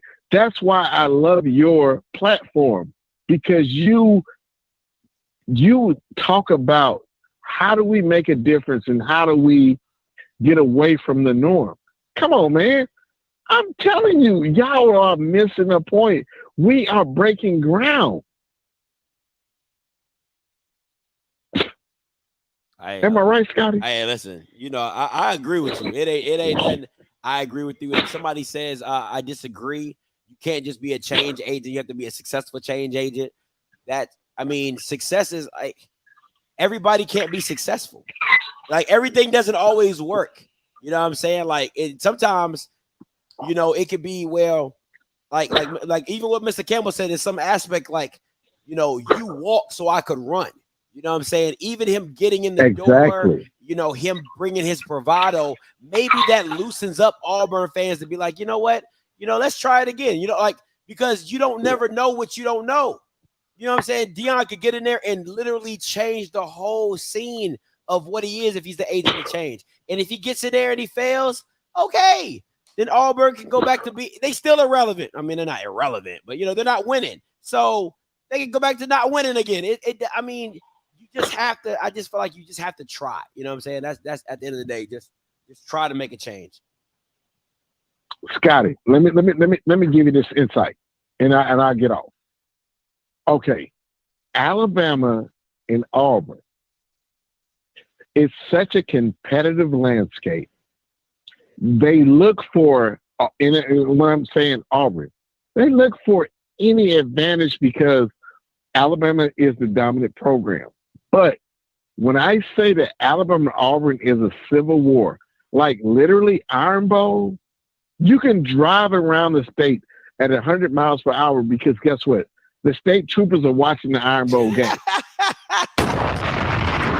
State troopers are watching the Iron Bowl. Like literally, there's no traffic on 65 and 85. Like people really in the rest of the country don't understand how big this game is. I'm telling you, y'all don't really understand. Deion Sanders in that spot, he doesn't have to be successful. If he has any increment of success, now SEC schools said, hey, we understand we got black athletes, and if a black coach can do this for a program, maybe, and I'm saying maybe, we need to look at a black coach being at the helm. Derek Mason, it didn't count. Vanderbilt sucked before Derek Mason got there, and they sucked after. But Alabama, Auburn, no, that's another level. Another level. And I'm telling you now, like, we got to take the reins. We got to stop saying what we can't and start saying what we can't. I am at a profession. I'm with a corporation. I'm a minority. But I'm one of the top guys in my company. I'm a six-figure nigga. Can I say that? I'm a six-figure nigga. I drive a Porsche. Hey, let me hold something. I drive a Porsche. Let me hold something, Mr. Harris. Let me hold something. hey, Scotty. I come with it. I drive a Porsche. I live in a gated community in Scotty. 10 years ago, I was in a homeless shelter. Oh, wow. Okay? Oh, wow. I was in a homeless shelter. I made a change for my family. And all I'm saying is, you got to believe in yourself. My kids are in major institutions. They go to college. My oldest has graduated. My middle daughter is going to grad school at a Power 5. My son goes to HBCU. And when I say we got to believe in us, we are powerful individuals. And I'm saying you got to take the blinders off. Yes, we're gonna have adversity. We're gonna get in places that we're uncomfortable. Hey, we gotta embrace diversity. Last thing, Mr. Harris, before I let you go, you sound like Pursuit of Happiness. You sound like that's us. Hey, I'm telling you now, Will Smith is playing me. That's facts. Hey, but appreciate the call, If I need somebody to play my part, I'm going to Will Smith. I'm telling you, if I can lay out all of my friends. I'm from the community. Let me tell you this. Bye. Hey, we talk about Deion. You over here talking about your life. Nah, we heard it the first time. I'm okay. I don't want to be that guy, but I got to be that guy. You know what I'm saying? I wouldn't be Scotty if I listen. I got to be that guy. It just listen. Good night, Irene. Do you hear me? Okay. let me tell you something. You know, you be talking to the uncles. Let me tell you something, young man. Let me tell you. No, I got to go. Okay, I got to go. I got. It's late. Okay, I got to go. Like so. Yeah. Tell somebody else. Okay. Listen, that's why I don't like old people. I don't do well with old people. Okay, I really. If my girl was awake, she'll tell you I don't do well with old people. And I'm talking about like old people, like grandpa and grandma old people. I don't really do well with them because they be repeating themselves and it really bothers me. I don't really do well with that. But guys, listen, I appreciate everybody for tuning in, all the callers, all the talks. Listen, anybody I didn't get to, I so much apologize. I try to do better. I'll start this a little earlier so I can go a little longer at the nighttime, you know what I'm saying? But I know you guys got jobs. I got a job. This is my job, and I gotta wake up. I gotta get my beauty rest. Okay, I gotta wake up. I do my morning walks and stuff like that. So I got stuff to do. All right. So listen, guys. Tomorrow, you already know I want my boy Blue. The round table tomorrow, Thursday, 8:00. Okay, 8:00. The round table. And then I'm gonna have an announcement on Friday. So stay tuned. All right. Announcement on Friday. And we're still giving a giveaway. We're still doing the giveaway. So we're just trying to figure out how we're going to do it, but we're still doing a giveaway for 10K. We haven't forgot. All right. We have not forgot. Okay. So that is it. Real quick before you guys go, all 300 of you guys, I want to ask a question. I want to ask a question to you guys before you go. All right. Would you rather have a box giveaway or like a staycation? Okay. So my lovely girl, we will pay for a 2-night hotel stay where you're at. Okay, where you're at. We'll pay for a 2-night hotel stay wherever you're at, Vegas, LA, whatever. We will pay for that, a staycation in your city. All right. That's what we're deciding for. It says staycation. All right. So I want to get you guys' opinion on that. It's either staycation or a giveaway. Staycation. All right. So yeah. Staycation. The boy's going ham on that staycation. All right. Staycation. All right, listen. So clearly, staycation is going to win. That man going to put. I'm not going to do y'all like that. No. Listen, Key is a Marriott girl. Okay, she loves the Marriott, so it will be in the Marriott. We wouldn't do you like that. Now, if it was me, oh yeah, I'll put you Bama's in a Motel 6. If it was me, I'll put you Bama's in a Motel 6. I ain't gonna lie to you. But Key ain't gonna do y'all like that. Key ain't gonna do y'all like that. She ain't gonna do y'all like that. She love the Marriott. She's a Marriott girl, so she ain't gonna do you like that. Me, boy, y'all be like, I'll leave the light on for you. I'll leave the light on for you. That's where y'all would have been staying at. That's where y'all be staying at. Wherever, we'll leave the light on for you. You hear me? So we'll do the staycation. So the winner will get a staycation and we'll pay for that. Facts. We'll leave the light on for you. That's where y'all Bama's will be at. But we'll do that and we'll figure out a way to give that away to you guys. But make sure you guys are staying tuned for the giveaway. All right. That's just it. Go to bed, Hezekiah. Go to bed. All right. Oh, man, y'all got too much energy to be this late. All right, y'all got too much energy to be this late. All right, so, man, I appreciate y'all as well. So, listen, until next time, you know what I'm going to do. I'm going to holler. God bless. And this is not a show telling Deion to leave. Deion's going to do what Deion does. He's a grown-ass man. All right, I'm not telling him to leave. That's not what I'm doing here, okay? It's not what I'm doing here. All right, appreciate y'all. Peace.